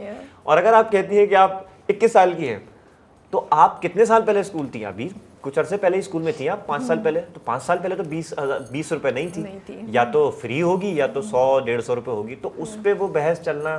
फिर उनकी फर्स्ट लैंग्वेज इंग्लिश है, उन्होंने कहा, रही वो सियालकोट में है, उन्होंने कहा। फिर ताबिश आए, ताबिश ने पूछा कि आप कहाँ से हैं, उन्होंने कहा मैं लंदन से हूँ, मेरी फर्स्ट लैंग्वेज इंग्लिश है। फिर हमें उन्होंने बोला कि वो सियालकोट से हैं, तो हमने जब उनकी पंजाबी सुनी तो हमें उनकी पंजाबी पहली लैंग्वेज लगी, और फिर उर्दू भी उन्होंने जिस शाइस्तगी से पढ़ना शुरू की तो हमें उर्दू भी लगने लगी। तो हम सब बहुत कंफ्यूज थे उनको लेके, और बहुत सारी चीज़ें उन्होंने कुछ बताई और बहुत सारी। तो मैं मलाइका का मुझे थोड़ा सा डाउट होता है। और मैं मलाइका को मुंह पे कह के आया था कि जब तुम बाहर आओगी ना, या हम जब बाहर मिलेंगे, मुझे तुम्हारी असली कहानी सुननी है। तो वो कहती थी नो। उससे मेरी ये वाली बड़ी चलती, उसका एक्सेंट, वो 50 एक्सेंट जानती है, 5 लैंग्वेजेस जानती है उसने कहा। तो मेरा उसका ये बड़ा जोक चलता था ना, बैटरी को जैसे बैटरीज कहती है वो, हमारी बैटरीज आ गई और ये आ गई। तो मलाइका पे मुझे थोड़ा सा डाउट है, और मैं उससे पूछूंगा जब वो आएगी कि तुम अब सबसे सही वाली कहानी मुझे बताओ, अब कौन सा वाला एक्सेंट तुम्हारा है, कौन सा वाला एक्सेंट है। तो ये बताएं, आपको कैसे पता चल जाता था किसने क्या चोरी किया हुआ है, कौन चोरी कर रहा है, ये आपके पास सीक्रेट इन्फॉर्मेशन कहाँ से आती थी? मैं बताता हूँ क्या हुआ। ओमी को मैं पहले से जानता हूँ। ओमी बहुत सारी उस घर में बेवकूफ़ियाँ ना चाहते हुए कर जाता है। आने से पहले ओमी ने मेरे साथ कुछ प्लान्स किए थे, वहाँ जाएंगे, ये करेंगे, ये होता, उसने पूरा तमाशा बिग बॉस सब चाटा हुआ था। तो मैंने कहा अच्छा ये भी करना होता, मैंने कहा चोरी करेंगे तो आवाम तो हमें बोलेगी तो चोर है, ऐसे बोलता नहीं नहीं वो अलग क्राइटेरिया होता है, इसमें चोरी में जो है ना बंदा ऊपर आ जाता है। और अच्छा मैंने कहा ठीक है। फिर इत्तेफाक से मेरा हुआ नहीं, फिर एंड मोमेंट पे ऐसा हुआ तो हमारी फिर वापस डिस्कशन हो नहीं सकी। अच्छा ओमी क्योंकि सिर्फ मुझे जानता था सबसे ज़्यादा वहाँ पे, बाद में सबको जानना शुरू हुआ, तो ओमी के दिमाग में मैं पहले से ये सोच के आया था कि चोरियाँ जो होंगी ना ये तो ओमी करेगा। और फर्स्ट या सेकंड वीक में ओमी ने कोई चीज़ चुराई थी, फल आए थे, जो फ्रूट्स आए थे, सेब और ये, और इसने मुझे कुछ बताया ये जगह है, ये जगह है। उसने दोस्ती यारी में मुझे थोड़ा बताया, मैंने भी उसको कुछ जगह बताई, मैंने कहा ये वार्डरोब के ऊपर चेंजिंग रूम पे यहाँ दूध रख देंगे, और ये मैंने सोचा ये था कि चोरी ये करेगा, फ़ायदा मैं उठाऊंगा, पी लूँगा दूध जाके और सेब खा लूँगा। तो वो एक चोरी हुई, तो बादशाह सलामत ने कहा लेके आए, वो पहला चोर ओमी निकला। और ओमी वहाँ से कुछ लेके आया, दूध था, पता नहीं क्या था, चीनी थी, आई डोंट नो, अब याद नहीं है मुझे। तो एक तो पड़ गया था कि घर में जो चोर है वो ओमी है, कंवल है, और रिदा उसका साथ देती है। अब जब ये चोरी हुई, मुस्लिम से हो गई मेरी बहुत अच्छी दोस्ती, और 3 दूध के डिब्बे, पूरे 8 अंडे और क्या एक चीनी, ये चोरी हो गया। अब ओमी ने एक दिन वॉशरूम में ऐसे ही खड़े होकर मुझसे डिस्कस किया, जानी इधर आ, बोलते ये देख रहा छत, मैंने कहा, बोलते इसको हम हटा सकते हैं। सिर्फ इतनी बात की उसने मुझे ना, वो कुछ चकोर से मतलब उसने कहा ये ना हटा सकते हैं, उसका मतलब ये था कि हटा के यहाँ कुछ भी रख सकते हैं। इतनी ही बात हुई हमारी, और ये सीन हुआ उस दिन। अब मैं कहूँ यार ये इतना सारा कुछ चोरी, और ये इस घर में तो सब कुछ सामने सामने, कहाँ छुपा देगा इंसान। मैंने मुस्लिम को बोला मुस्लिम आओ, और मैं मुस्लिम को लेके डायरेक्ट उस जगह पे गया हूँ, और मैं वॉश बेसन बना हुआ अंदर, मैं वॉश बेसन पे खड़ा हुआ, मैडी पीछे से आया, और मैंने ऐसे करके सिर्फ देखा सामने सामने दूध के डिब्बे सजे हुए, और अंडे थोड़े दूर रख के पैक करके टिश्यू के अंदर, चीनी नहीं थी वहाँ पे। और जब इन लोगों ने मुझे देखा ये निकालते हुए, कि मुस्लिम मुझ पे शक करने लगा अंदर ही, कि तू इतना डायरेक्ट कैसे आ गया, तू कहीं नहीं गया, किसी के कपड़ों में नहीं गया, सूटकेसेस में नहीं गया, तू इतना डायरेक्ट कैसे गया। मैंने कहा मैं कसम खा रहा हूँ। बोला इसकी कसम खा, मैंने कहा इसकी कसम मैंने चोरी नहीं किया, इसकी कसम मैंने चोरी नहीं किया। तो बोलता आ जाओ। अब जब लेके आए, और आने के बाद हमने फिर हल्ला गुल्ला मचाया कि कैसा बेवकूफ़ चोर था, उसको पता ही नहीं है, और ये और वो। और मैंने फिर मुस्लिम के साइड में आकर डिस्कस किया, भाई ओम मुस्लिम ने वोटिंग की उस दौरान, वोटिंग हालांकि मुझे ज़्यादा मिल गई, सबने के अमर नहीं चुराया था और ये वो, लेकिन मैंने जो उसको लॉजिक दी कि भाई देखो ओमी हो सकता है, ओमी ने मुझसे डिस्कस की थी, ये जगह सिर्फ ओमी ही देख सकता है, और सैफ इसमें मुलव्विस है तुम्हारी वजारत की वजह से, लेकिन चोरी ओमी ने की है, और ओमी ही ले जाके ओमी ने ही रखा है। मुझे नहीं लगता कि सैफ ने अपने हाथों से रखा होगा। तो बस ओमी के ड्रामे शुरू हो गए वहाँ पे, वो रोना शुरू हो गया, ये गुस्सा करना शुरू हो गया, मुझे भी आके बोलता है तुझे कैसे लगता है कि मैंने किया ना। तो मैंने फिर जाके मुस्लिम को बोला कि इसकी 1% भी एक्टिंग पे ना यकीन मत करना, ये बहुत अच्छा एक्टर है, इतना एग्जैजरेट करता है, इसके एक्सप्रेशंस बहुत अच्छे हैं। तो हमने बिल्कुल यकीन नहीं किया, और वो हुआ वही कि वो ओमी ने ही चोरी की। तो और आपको मजे की बताऊँ, उसके बाद फौरन कंवल ने भी एक दूध अंदर ले जाकर, तो वो मैंने जाते हुए देख लिया, और फिर मलाइका पीछे भागी। मैंने कहा मैं अंदर लड़कियों के वहाँ नहीं जा सकता, स्टोर रूम में। मलाइका जल्दी जाओ। और मलाइका ने कहाँ देखा, जहाँ मैंने ओमी को बताया था कि वार्डरोब के ऊपर चेंज करने के ऊपर, तो उसने डायरेक्ट जाके वहीं देखा, और वहाँ मिल गया। वो भी मैं उससे छीन के ले आया बाहर, मैं लाया हूँ तो, लेकिन लाई तो मलाइका थी। तो इस तरह से वो 2-3 चोरियाँ पकड़ी गई, और वो डिटेक्टिव का खिताब मिल गया कि ये डिटेक्टिव है, ढूंढ लेता है। तो लोग मुझ पर भी शक करना शुरू हो गए थे कि मैं ही चोरी करता हूँ। अच्छा एक पत्ती भी चोरी हुई। अच्छा पत्ती तो किसी चोरी हो, वहीं एग्जैक्ट किसी ने रख दी जाके, मैंने ऐसे ही देखा ऊपर करके ना, तो वहाँ पत्ती खड़ी, और पत्ती भी इत्तेफाक से मैं लेके आ गया। तो लोग मुझ पे ही शक करने लगे कि यार ये यही चोरी करता है। मैंने कहा मैं चोरी करूंगा तो मैं एंजॉय करूंगा, मैं तुम लोगों को क्यों दूंगा। इस तरह अवेश के अंडे मैंने पकड़वाए थे एक दफ़ा। वो आके सारा रात में उसने मुझे बताया कि भाई वो अंडे मैंने लिए, और मैं मैडी को सिखाना चाहता हूँ कि ऐसा ऐसा है। और अब मैं उसे सुबह कह रहा हूँ कि अंडे हो गया ना, सीख लिया उसने, उसको चोरी हो गई, उसको पता नहीं लगा, अब अंडे वापस करते हैं। यार वो मुझसे बात नहीं कर रहा, वो मुझसे पढ़ना करके बैठा हुआ ही वो। मैंने जाके मैडी को बोला भाई हैं तो अपने ही पास, रूम चेक करा लो। अच्छा उस टाइम मेरे दिमाग में ये चल रहा था कि यार किस तरह मैं भी कवरेज पकड़ूं कि मैं जो ना, तो मैंने मैडी को बोला भाई है तो अपना, मैं नाम नहीं लूंगा क्योंकि वो भी मेरा दोस्त है, तुम भी मेरे दोस्त हो। वो मुस्लिम को लेके गया और ओवैस को ये बात बाहर आने के बाद पता चली जब उन्होंने इंटरव्यू दिया, और अभी 3-4 दिन पहले ओवैस से मेरी मुलाकात हुई तो उसमें उन्होंने बड़ा शिकवा भी किया, उन्होंने रील भी बनाई मेरे साथ। तो इस तरह मैं चोरियां पकड़वा लेता था। ओके अच्छा ये बताएं कोई लव स्टोरी चल रही है अंदर? मेरे हिसाब से अगर मैं बताऊं कि चलाने की कोशिश की जा रही है लेकिन चल नहीं रही। वो जो और ये जो कंटेस्टेंट आपस में बैठे हुए हैं ना, ये इनको ऐसा लगता है कि हम कुछ एक ट्रैक ये चलाएंगे तो हमारा ज़रा ज़्यादा डिस्कस होगा मामला, लेकिन वहाँ मैं जितना समझा हूँ कि वो चलाने की कोशिश की जा रही है नहीं। So there is nothing going on between two contestants. आप 60-40 बोलेंगे या 70-30? 60-40। 60 yes 40 no? नहीं 60 40 no? yes, नहीं 40 yes 60 no। 60 no, okay. मेरी बेगम मुझसे पूछे, मैंने कुछ नहीं किया।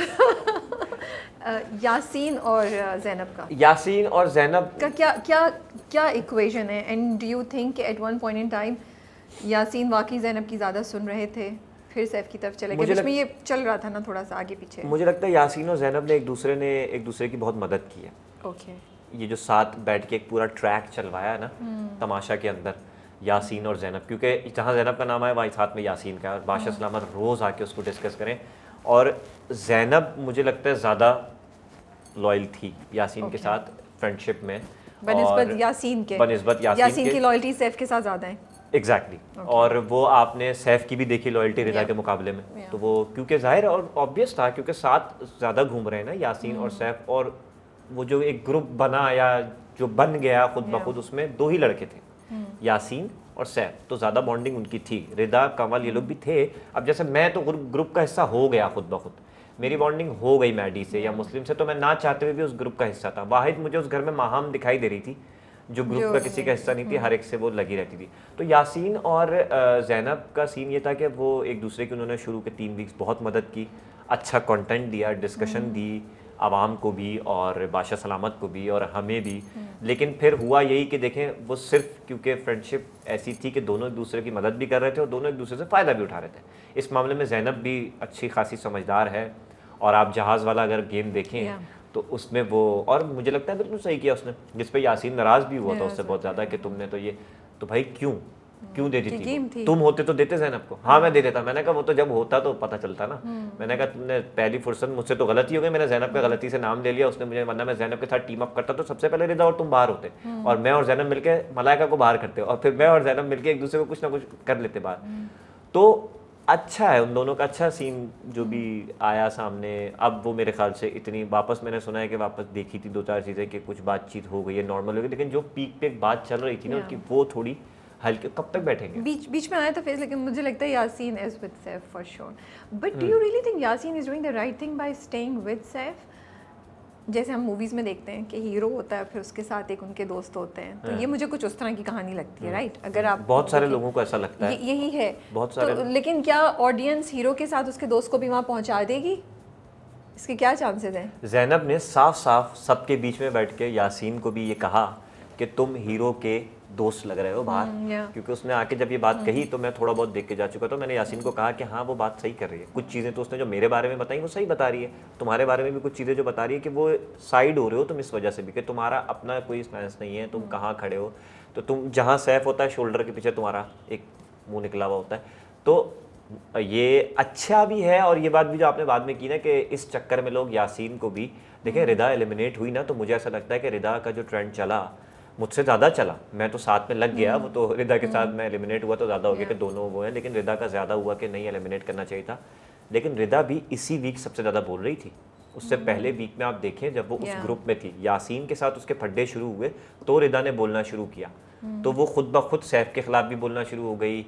बैठते भी थे साथ, लेकिन वो एक परसेप्शन ये आ गया कि शायद रिदा ग्रुप से बाहर हो रही है, लेकिन जो रिदा को सपोर्ट मिला एलिमिनेट होने के बाद, सपोर्ट मिल रही है कि इसको वापस भेजें, वो भी उस ग्रुप की वजह से ही मिल रही है, सैफ की वजह से ही मिल रही है, कमल यासीन की वजह से ही मिले। तो यासीन अभी इस वीक तो आई थिंक वो अनसेफ है और कोई गेम भी नहीं खेल रहे, तो मैं पूरी तरह से ये प्रिडिक्ट करूंगा भी नहीं और कर भी दूंगा, उनके लिए वीक मुश्किल भी हो सकता है, और उनके लिए ये वीक इस वजह से भी सही हो सकता है कि लोग वोट कर देंगे कि क्योंकि वो सैफ का एक चल रहा है ग्रुप, सपोर्ट है, कर रही है ऑडियंस। ऑडियंस ने भी आवाज़ उठाई कि रिदा की एलिमिनेशन अनफेयर है, और अगर आप तमाशा घर में देखें तो लगता है कि Rida was a stronger contestant as compare to few others, right?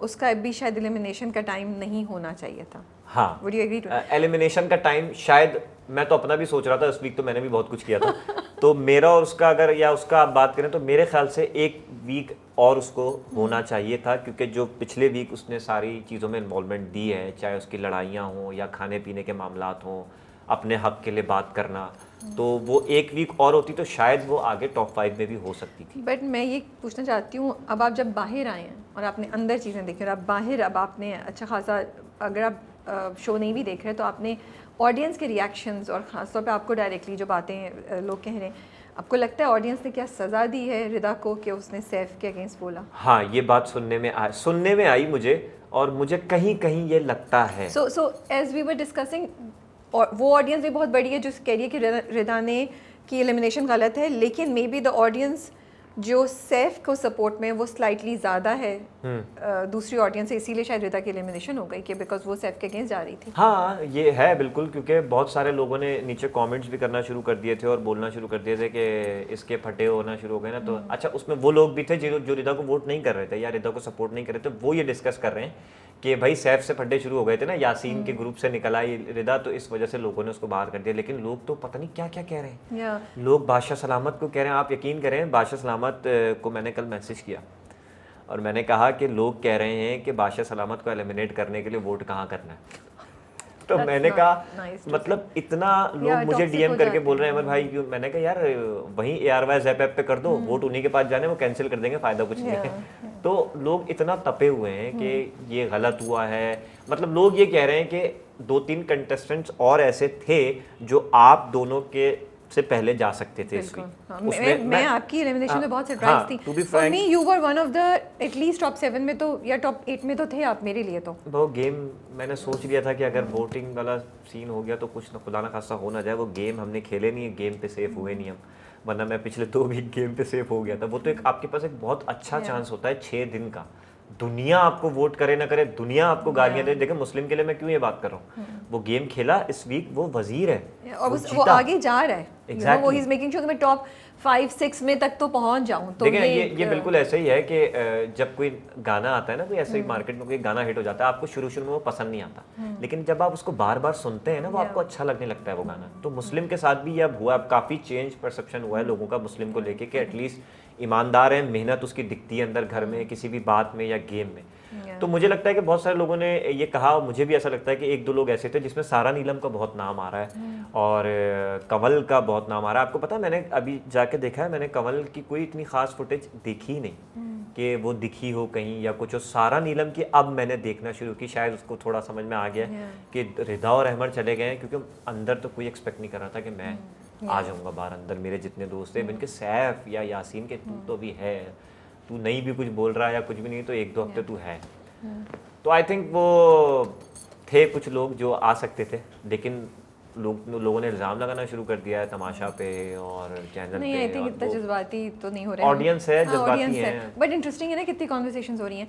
एक बात मुझे बताएं, अगर आप एक एक चीज़ सारे कंटेस्टेंट्स के बारे में बताना चाहें जो शायद ऑडियंस को नहीं पता और can help audience decide in voting, तो क्या बताना चाहेंगे अभी जो है? मतलब कोई एक अच्छी बात, दैट्स अप टू यू।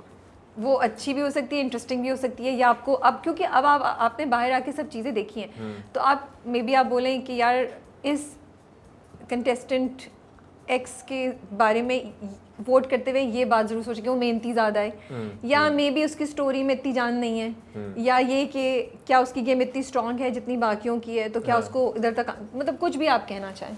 हाँ, सारों के बारे में शुरू करते हैं यासीन से। यासीन को अगर लोग वोट करना चाहते हैं तो सिर्फ इस वजह से कीजिए कि वो दिमाग का बहुत तेज़ कंटेस्टेंट है और वो बताता नहीं है ज़्यादा कुछ, लेकिन वो सोच के चल रहा होता है। तो आई थिंक अगर मैं भी वोट करूं तो मैं यासीन को वोट इसलिए करूंगा कि उसके पास एक माइंड है, औरों से बेहतर माइंड है, जज्बाती नहीं है, मैच्योर है, सोचता है। उसके दिमाग में भी क्या ये बात नहीं होगी कि मैं सैफ के साथ रहता हूँ, तो मुझे लोग सपोर्टिंग में देख रहे होंगे, लेकिन उसके दिमाग में होगी ये बात, तो यासीन को इसलिए वोट करना चाहिए। मैं वोटिंग पे आ रहा हूँ कि अगर किसी को वोट करे तो क्यों करें, मेरा सवाल यही था। और यासीन के साथ फिर सैफ आ गया। वैसे तो सैफ को वोटिंग का मैं क्या बोलूँ, उसको हो रही है वोटिंग, और माशाल्लाह उसकी सोशल मीडिया पे काफ़ी वाह वाह हो रही है। सैफ जैसा भी है, लड़ रहा है या कुछ भी कर रहा है, लेकिन वो मुझे जो लगता है कि वो एक इंसान सच्चा है। और अभी जब मैं देख रहा हूँ रिदा के जाने से काफ़ी वो ऑफ हुआ है, तो उसके दिल में जो होता है वो ज़बान पे ले आता है। ये एक उसकी अच्छी बात है, दिल में नहीं रखता। कभी भी आपको बैठ के किसी की ग़ीबत करते हुए नहीं मिलेगा उस तरह से। जो एक होता है ना, कहेगा तो मुंह पे कह देगा, या पीछे पीठ पीछे भी कह रहा है तो 4 लोगों में कह रहा होता है। तो सैफ की ये क्वालिटी है। मैं क्वालिटीज़ बता रहा हूँ क्योंकि मैं सबको अंदर जानता हूँ, तो मैं नहीं चाहूँगा कि किसी की मैं बुराई करूँ या वो करूँ, वो मैं बाहर आके उनसे कर दूँगा। मुस्लिम को वोट इसलिए करें कि मुस्लिम एक मेहनती कंटेस्टेंट है और बहुत पैशनेट है और टैलेंटेड बॉय है मुस्लिम। ये आपके टॉप 3 है? ये टॉप 3 नहीं है, मैं तो भी बारी बारी सब पे मैंने वैसी एक वो आप पूछेंगे तो वो भी मैं कुछ तुक्का लगा दूंगा। दानिया को वोट इसलिए करें कि दानिया लोगों ने बड़ा क्रिटिक किया, उसकी तैयारी पे क्रिटिक भी हुआ। आपको पता है कि वो जो बिंदिया पहनती थी, और कि जिस दिन वो नहीं पहन के आती थी मैं उसको कहता था कि अधूरा सा लग रहा है, पहन के आओ। तो दानिया यार मेरे हिसाब से तो बड़ा आर्टिस्टिक तैयार होती है, और आप उसको वोट करके बचाएं और नए नए वार्डरोब उसके और भी देखें वो क्या क्या पहन के आती है। इसके अलावा कौन बचा? मलाइका को आप वोट इसलिए करें कि वो समझ नहीं आ रही है, उसको वोट करके और रोकें और समझें कि वो है क्या। तो मलाइका के बारे में मैं ज़्यादा कह नहीं पाऊंगा, मैंने उसको समझ ही नहीं पाया पूरे वीक। मैडी को वोट इसलिए करें कि मैडी एक बहुत ही डिफरेंट पर्सनैलिटी है, और मतलब हम उसकी एक एक चीज़ को डिस्कस करते थे, यार ये तेरे बाल ओरिजिनल है, ये तूने बनाए हुए होते हैं। तो सारे बॉयज़ में या सारी गर्ल्स में मैडी की एक ऐसी पर्सनैलिटी है जो अलग से दिखती है घर के अंदर। और वही बात कि बहुत ही ठंडा, यारों का यार, मतलब मुझे ऐसा लगता है जो सबसे ज़्यादा दोस्ती होने वाली है ना मेरी बाहर आके भी, वो मैडी से, और अंदर भी जो सबसे ज़्यादा दोस्ती मेरी थी, वो जो कुछ दिखा नहीं वो सब कुछ मैडी से ही सब कुछ ज़्यादा था, सबसे ज़्यादा था मेरा। तो मैडी को भी इसलिए वोट करें, पॉजिटिव आदमी है, प्यारा आदमी है। कौन बचा है? माहम। बहुत सारे रह गए। माहम को आप इसलिए वोट करें क्योंकि वो मेरी बहन है, उसने मुझे अपना भाई बना लिया। माहम सोलो खेल रही है फर्स्ट वीक से लेके इस वीक तक, ना उसने कोई ग्रुप ज्वाइन किया। उसके अपने ही मसले चल रहे होते हैं, खाने पीने के हों या आप देखें सबसे ज़्यादा सज़ाएं भी उसी को मिल रही होती हैं, सबसे ज़्यादा खाना भी उसने खाया, सारे पैसे हमारे भी ख़त्म करने में उसका सबसे ज़्यादा हाथ है। तो वो सोलो खेल रही है और वो बहुत अच्छा खेल रही है, और मैं टॉप 5 में माहम को तो देखता हूँ, और मैं देखना चाहूँगा माहम लाजमी। अभी ओमी भट्ट को इसलिए वोट करें कि ओमी एक बहुत मेहनती इंसान है, मेरा दोस्त भी है, और उसके जो एक्सप्रेशंस है ना, शहजादे वाला जो टास्क हुआ था और उसने जो 6 कैरेक्टर उसमें किए, तो वो एक बहुत अच्छा एक्टर है ओमी। और ओमी को सपोर्ट, मैं कह रहा हूँ कुछ नहीं भी दिख रहा, ओमी को सपोर्ट करें। वो बहुत अच्छा इंसान है और बहुत सीधा इंसान है। उसके अंदर ये वाली चालाकियाँ हैं, चोरी कर लूँ, उसको ऐसे उसकी नकल उतार लूँ, लेकिन वो दिल से ना सबके लिए बहुत साफ है। और कभी वो सैफ लोगों के साथ बैठ जाता जाके, कभी वो खुद भी कंफ्यूज रहा है घर में बहुत ना कि मैं किसको दोस्त बनाऊं, किसके साथ रहूं। उसकी शिकायत रही है मुझसे बहुत कि तू तो मेरा दोस्त है और तूने आके यहाँ मुझे मुंह ही नहीं लगाया, देख हम कुछ नहीं कर सकते थे तमाशा में। लेकिन आपने भी तो ओमी को शिकायत की, आपने भी तो। हाँ, वो इसी उसके जवाब में ही तो की थी कि तू इतना बेवकूफ़ क्यों है। वो बेवकूफ़ आई थिंक मुझे नहीं बोलना चाहिए था, मुझे ये बोलना चाहिए था कि तू बहुत सीधा है, तो तू समझ कि तू इस्तेमाल हो रहा है ओमी। तुम्हें लोग इस्तेमाल कर रहे हैं अपने साथ बिठा के, तुमसे चोरियां करवा रहे हैं। गेम में तुम्हें एक आध बार उन्होंने बचाया है, लेकिन इसका हरगिज़ ये मतलब नहीं है कि वो तुम्हारे साथ है। तो ओमी एक सीधा आदमी है और बहुत मेहनती लड़का है, ओमी को इसलिए वोट करें। ज़ैनब राजा को मैं भूलूंगा भी तो शायद ये लोग वोट ना करें, लेकिन ज़ैनब राजा अगर अभी तक रुकी हुई है तो इसका मतलब ये है कि ज़ैनब राजा को वोट पड़ रहे हैं। ज़ैनब को आप टॉप 5 में नहीं देख रहे? नहीं, मैं देख रहा हूँ। मुझे इसका मतलब कि उसको वोट पड़ रहे हैं। वो कहती है कि हम तमाशा की ज़रूरत है, हम ये और ये, बहुत एक्स्ट्रा ऑर्डनरी उसमें कॉन्फिडेंस है जो कि नहीं होना चाहिए इतना। लेकिन ज़ैनब मेरे नज़दीक, मैंने अपने लाइफ में आके भी ज़ैनब को काफ़ी सपोर्ट किया था कि वो एक समझदार लड़की है, उससे हो जाता है गुस्से में चीज़ें उससे निकल आती हैं, बाद में वो सॉरी भी करती है, लेकिन उसकी ऑब्जर्वेशन बहुत अच्छी है। और वो कहती है कि वो कोई सीज़न देख के नहीं आई, उसने 3rd सीज़न, लेकिन वो पूरा सीज़न सारा सब कुछ देख के आई हुई है। लोगों ने बड़ा इल्ज़ाम भी लगाया उस पर कि उसको कॉपी कर रही है, SB को कॉपी कर रही है, उसको कॉपी कर रही है।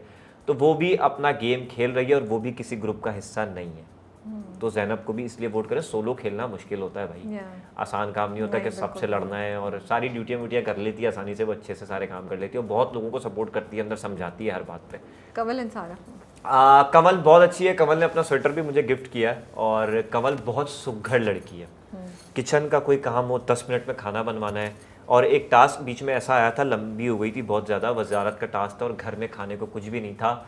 आपकी सोच है कहाँ कहाँ से उसने रोटियां निकाल के टुकड़े तल के मुझे खिलाए हैं। आप भूखे हैं तो कवल को घर में आवाज़ दे दें, वो कवल कोई ना कोई चीज़ उसने, जीरे, वो टास्क आया था खाने पीने वाला, वो गुड़ भी उसने बचा लिया था, आपको पता है, वो गुड़ लेके आ गई थी साथ में, हम सबको उसने बाद में खिलाया। तो कमल बहुत सुघड़ है। कमल को सिर्फ अगर आप वोट करना चाहते हैं तो इस चीज़ पे कीजिए कि उसने घर अंदर किचन बहुत अच्छा संभाला हुआ होता है, 10-10 मिनट में खाना बना के दे देती है सबके लिए। लड़ती वो सैफ के साथ ही है, थोड़ा सा अलग एक रूप उसका दिखाई देता है, लेकिन वो सबके साथ बहुत अच्छी है, हंसाती इतना है, कॉमेडी इतना करती है, वो नेचुरल है उसका, वो मतलब ज़बरदस्ती हंसाने की कोशिश नहीं करती, उसके ज़बान निकालना और वो सारी चीज़ें हम लोग बहुत हंसते हैं, एंजॉय करते हैं। सारा नीलम को वोट आप इसलिए करें कि उस घर में सबसे छोटी लड़की एक वही है, क्यूट सी है। हाँ, शुरू में वो ज़्यादा मामलात में नहीं बोलती थी, मैंने ये भी बोला कि सारा नीलम, मुझे ऐसा लगता था कि मुझसे पहले वो जाएगी, मैं एक्सपेक्ट कर रहा था उस दिन सारा नीलम, और उसी के साथ में खड़ा हुआ और मैं निकल गया। उस पर भी लोगों ने बहुत इल्ज़ाम लगाना शुरू कर दिए, वो ये है, वो बादशाह सलामत के दोस्त की बेटी है, और फला फला पता नहीं क्या क्या, लेकिन ऐसा है भी और नहीं भी, तो भी आप वोट तो आपने करना है। तो सारा नीलम एक प्यारी सी क्यूट सी लड़की है, और अब वो इस वीक मैंने देखा है काफ़ी बोलना शुरू हो गई है, और थोड़ा सा सैफ से भी लड़ाइयाँ उसकी हो रही हैं, उस ग्रुप से वो शायद थोड़ा नाला है। तो सारा नीलम को इसलिए वोट कीजिए कि वो छोटी सी क्यूट सी लड़की है। अब कोई नहीं बचा मेरे ख्याल से, हो गए वरना मैं ये सोचूंगा मैं कितनी पहले आ गया कि इतने सारे लोग अंदर बचे। लेकिन अब 2-2 निकलेंगे ना, अब 2-2 आएंगे, अब 2-2 निकलेंगे। इट्स नॉट क्या पहले, अब तो 3-3.5 हफ्ते रह गए। हाँ, अब नहीं, आई थिंक नेक्स्ट वीक, उसके बाद लास्ट वीक। अच्छा ये बताएं, जब सब लोग आते थे और सैफ को चीज़ें दे रहे होते थे, या सैफ को एक कोई लगता था कि प्रेफरेंशियल थोड़े से एक स्पेशल ट्रीटमेंट दी जा रही है, उससे आप लोगों को कुछ हिंट मिल रही थी? कुछ आप लोगों के जहन में उस वक्त होता था? ये नोट किया था आप लोगों ने? हमें ये नहीं होता था कि बहुत स्पेशल है, शायद हमें ये होता था कि ऐसा सिर्फ मतलब वही वाली बात होगी यहाँ कि एक के साथ क्यों हो रहा है, लेकिन कितनी चीज़ें उसको क्या मिला, उसको जैसे फहद मुस्तफ़ा आए तो उन्होंने भी उससे गाने का यार मुझे लगता है उस दिन तो उसको मिलना, उसको कुछ ना कुछ मिलना चाहिए। कुछ दिया था फहद मुस्तफ़ा ने? आई थिंक हल्का सा माथे पे किसके आता है? हाँ, बनती थी बिकॉज़ फिर उसके बाद जुनेद ने भी जाके, मुझे लग रहा है वो मांगी थी उसने, और उस घर में आप कुछ भी मांगे, बादशाह सलामत से भी। आपको पता है मैंने एक दिन बादशाह सलामत को कहा था कि आप एक ग्लासेस पहन के आए थे ब्लैक वाले, तो उन्होंने कहा मेरे पास तो बहुत से ग्लासेस हैं, तो आई डोंट नो वो लगा ही नहीं लगा, तो उन्होंने कहा कि मैं तो नहीं याद। मैंने कहा वो ग्लासेस वाहिद थे जो मुझे लगता था मेरी फेस पे अच्छे लगेंगे, आई डोंट नो अब आप वो पहन के आएंगे नहीं आएंगे। तो जब मैं एलिमिनेट हुआ तो बादशाह सलामत ने कहा एक दिन तुम्हें याद है मैं आया था और जान के मैंने लेटर बॉक्स पे ग्लासेस छोड़े थे कि तुम मुझे आवाज़ दोगे, क्योंकि तुमने मुझसे ब्लैक ग्लासेस का डिस्कस किया था। मैंने कहा वो वाले नहीं थे बादशाह सलामत जो मैंने किए वो आप दोबारा पहन के ही नहीं आए। तो बादशाह सलामत अभी मुस्लिम को भी दिया है जीत पे, तो मुझे खैर मानते हुए बड़ा अजीब लगता था, लेकिन मैंने डिस्कस कर दिया था कि वो जो आप पहन के आए थे ना, तो आई थिंक फहद भाई ने अगर किस किया सैफ को, बनता था। सैफ ने इतना अच्छा गाना गाया वहाँ पे बैठ के, और सैफ का चेहरा देखने वाला था उस दिन, वो जितना खुश था फहद मुस्तफ़ा को देखने के बाद। और उसके अलावा जुनेद आया, जुनेद से उसने जैकेट का कहा बहुत ही सरसरी से अंदाज में, जैसे उसने, क्योंकि ऐसे तो अच्छा, तो फिर वो मुझे थोड़ा सा गलत उसमें समझा, मुझे लगा होगा, इट केम अक्रॉस दैट, तो उसने कहा जैकेट करके हम पीछे का ये ले आया। तो अब कोई भी मांगता तो उसको मिल जाता। हाँ, वो जैकेट बाद में मैडी ने भी पहनी, वो जैकेट बाद में शायद किसी और ने भी पहनी। तो ये पर्सनल मुझे ये होता था कि यार मैं कुछ मांग लूँ, अब कोई आए या बादशाह सलाम से क्यों, तो मैं रोज़ नोट करता था। मैं कहता था यार कोट पैंट तो ऐसे नहीं देंगे, जीतने भी देंगे, लेकिन मैं उनके ग्लासेस नोट करता था रोज़। लेकिन जो वो ग्लासेस पहन के आते थे वो मुझे उस तरह से अपने फेस के हिसाब से नहीं समझ में आते थे। एक दिन उन्होंने मैडी को ग्लासेस दिए, एक दिन वो ग्लासेस भूल गए और उन्होंने अनाउंस किया, रिदा ग्लासेस के सबसे करीब खड़ी हुई थी, उन्होंने कहा जी बादशाह सलामत नहीं रखे, बोला आप ले लें। और वो ग्लासेस मुझे बहुत पसंद आए थे, वो रिदा के एलिमिनेशन पे सैफ पहन के खड़ा हुआ था, तो वो ग्लासेस अच्छे थे। तो ये आई थी कि हम भी मांगेंगे, कुछ ना कुछ ले लेंगे, लेकिन स्पेशल ट्रीटमेंट एक दफ़ा डिस्कशन हुई थी कि यार जो आता है फला को दे देता है या फला को दे देता है, इसको सैफ को या किसी एक को। अब जैसे मैं तो मैडी को लेके भी एक दिन हुआ, यार तूने मांग लिया ये मुझे दे दियो बाद में, तो मैडी बोला नहीं, वो बादशाह सलामत ने ग्लासेस दिए थे। तो बाहर से वो कैसा लग रहा था दिखने में मुझे तो नहीं नहीं पता, पता, लेकिन अंदर हम खुशी हो जाते थे उस मोमेंट पे कि यार अरे यार मिल गया यार, दिखाओ पहन के देख रहे हैं। यासीन को एक दिन जीत पे कोट मिला, तो जीत पे जिसको मिल रहा है वो तो फेयर है, लेकिन अगर बाहर एज एन ऑडियंस लग रहा है कि ज़्यादा फेवरेटिज्म मिल रहा है तो आई डोंट नो, मैं क्योंकि बाहर नहीं था और वो मैं घर से एक्सपीरियंस कर रहा था, तो वो एक था कि कोई आएगा तो हम भी लेंगे। तो आपको चैंडलर से भी मिलाया जा रहा है? किससे? चैंडलर से, फ्रेंड्स के जो हाँ कुछ लोगों ने, और मजे की बात मैंने देखा ही नहीं है। देखा ही नहीं आप? और ये भी सुना आपने पैच लगाया हुआ है? हाँ ये ज़ैनब राजा ने बोला था कि तुम यार जिधर बाल करते हो ऐसे करते हो ऐसे करते हो, तुमने कोई पैच तो लगाया? नहीं नहीं भाई, मेरे ओरिजिनल बाल है, अभी मैं हो जाए तो मैं खींच के दिखाता हूँ। तो मैं उसको ये कहता, मैं उसको खींच के बताता था कि भाई नहीं यार मेरे पैच नहीं है, क्या हो गया, मेरी भी कोई इतनी उम्र थोड़ी है। और खैर जेनेटिक हमारा ऐसा है कि मेरे अब्बा के भी अल्हम्दुलिल्लाह मेरे ख़ानदान में सबके बाल अच्छे हैं, तो ऐसी भी बातें हो रही हैं। अब आप कहाँ तक रोकेंगे, कहाँ जाके मैं सफाइयाँ पेश करूँ? बिल्कुल कुछ ज़रूरत भी नहीं है। लास्ट में कोई एक जुमले से आप अपना सफ़र तमाशा का सम अप करना चाहेंगे, कुछ गा के, कुछ शेर से, या कुछ भी, एनीथिंग। मेरे पास एक छोटी सी नज़्म है जी, वो मुझे आधी याद है और आधी मेरे पास है, ठीक है, और वो काफ़ी मशहूर नज़्म है, मैं वो पढ़ना चाहूँगा। ठीक है। ये हमारे न्यापा बोल रहा हूँ, सॉरी, हमारे तमाशा के कंटेस्टेंट के लिए भी है कि जो अंदर हैं अभी और वो अगर डर रहे हैं अपने निकलने से, या जो लोग हैं, ये एक बहुत बड़ा सबक है। ठीक है, तो मैं शुरू करता हूँ। ज़िंदगी से डरते हो, ज़िंदगी तो तुम भी हो, ज़िंदगी तो हम भी हैं। आदमी से डरते हो, आदमी तो तुम भी हो, आदमी तो हम भी हैं। आदमी बयां भी है, आदमी ज़बा भी है, हर्फ और मानी के रिश्ता है आहम से, आदमी है वाबस्ता, आदमी के दामन से ज़िंदगी है वाबस्ता। अनकही से डरते हो, जो अभी नहीं आई, उस घड़ी की आमद से डरते हो। पहले भी तो गुज़रे हैं दौर नारसाई के, मेरे या खुदाई के, तुम अभी से डरते हो। फिर भी ये समझते हो हेज आरज़ू मंदी, ये शबे ज़बां बंदी है रहे खुदाबंदी। तुम मगर ये क्या जानो, लब अगर नहीं हिलते, हाथ जाग उठते हैं। हाथ जाग उठते हैं राह का निशान बनकर, नूर की ज़बां बनकर। हाथ बोल उठते हैं सुबह की अज़ां बनकर। रोशनी से डरते हो, रोशनी तो तुम भी हो, रोशनी तो हम भी हैं। शहर की फसीलों पर देव का जो साया था, पाक हो गया आखिर। रात का लिबादा भी चाक हो गया आखिर, खाक हो गया आखिर। ज़ात की सदा आई राह शौक़ में, जैसे राह रो का खून लपके, एक नया जुनू टपके। आदमी छलक उठे, आदमी हंसे देखो, शहर फिर बसे देखो। तुम अभी से डरते हो, हाँ अभी तो तुम भी हो, हाँ अभी तो हम भी हैं। तुम अभी से डरते हो। वेरी नाइस, माशाल्लाह। ये मुझे बड़ी पसंद है नज़्म, और ये हमारे उस्ताद मोहतरम मरहूम ज़ैमुद्दीन साहब ने हमें याद कराई थी, जो कि अब आज थोड़ा सा भूल गए हम, तो मैं उसको स्पेशली लाया था। अच्छी पढ़ी आपने माशाल्लाह से। Thank you. और वो कि ज़िंदगी तो तुम भी हो, ज़िंदगी तो तुम भी हो, ज़िंदगी तो हम भी हैं, और तुम ज़िंदगी से डरते हो। खुश रहिए, आबाद रहिए, अच्छी बातें कीजिए, तमाशा घर को फॉलो कीजिए, लेकिन वहाँ से सारी अच्छी चीज़ें ले लीजिए। बिल्कुल बिल्कुल। आपका बहुत बहुत शुक्रिया कि आप टाइम निकाल के आए, मुझे तो बहुत मज़ा आया इस सारी गुफ्तगू से। काफ़ी लंबी हमारी गुफ्तगू है। आपका बहुत शुक्रिया कि आपने मुझे यहाँ इनवाइट किया, मुझे इस काबिल समझा कि मैं यहाँ आकर आपसे बातचीत करूँ, और मैं काफ़ी टाइम से वेट कर रहा था कि ज़िंदगी में कुछ ऐसा करूँ कि फूशिया वाले मुझे बुलाएं तो फाइनली आपने मुझे बुलाया। मुझे एक्चुअली ड्रामा जब मैंने सुबह क्लिप देखा, और मैंने बड़ी ऑनेस्टली देखा, मैंने इनको उस वक्त क्यों नहीं बुलाया, बट कभी कभी कोई चीज़ स्लिप हो जाती है, निकल जाती है। एग्जैक्टली। एंड में मैं ये बोलूँगी, जिस वक्त जिस चीज़ का टाइम होता है वो उस वक्त होती है। बिल्कुल ऐसे ही है। इस वक्त शायद यही अल्लाह ताला ने यही मोमेंट लिखा था कि जब आप हमारे स्टूडियो में आके बैठे और हमसे गुफ्तगू करें, तो बस वो उसके मुताबिक हो रहा है। हम तो सिर्फ सोच ही सकते हैं कि ऐसा क्यों नहीं हुआ या ऐसा हो जाता, बिल्कुल ऐसे, बट अल्लाह बेहतर जानता है। सो अपना ख्याल रखिए। It was a lovely conversation, और we wish you all the best. Thank you. अल्लाह हाफिज़। अल्लाह।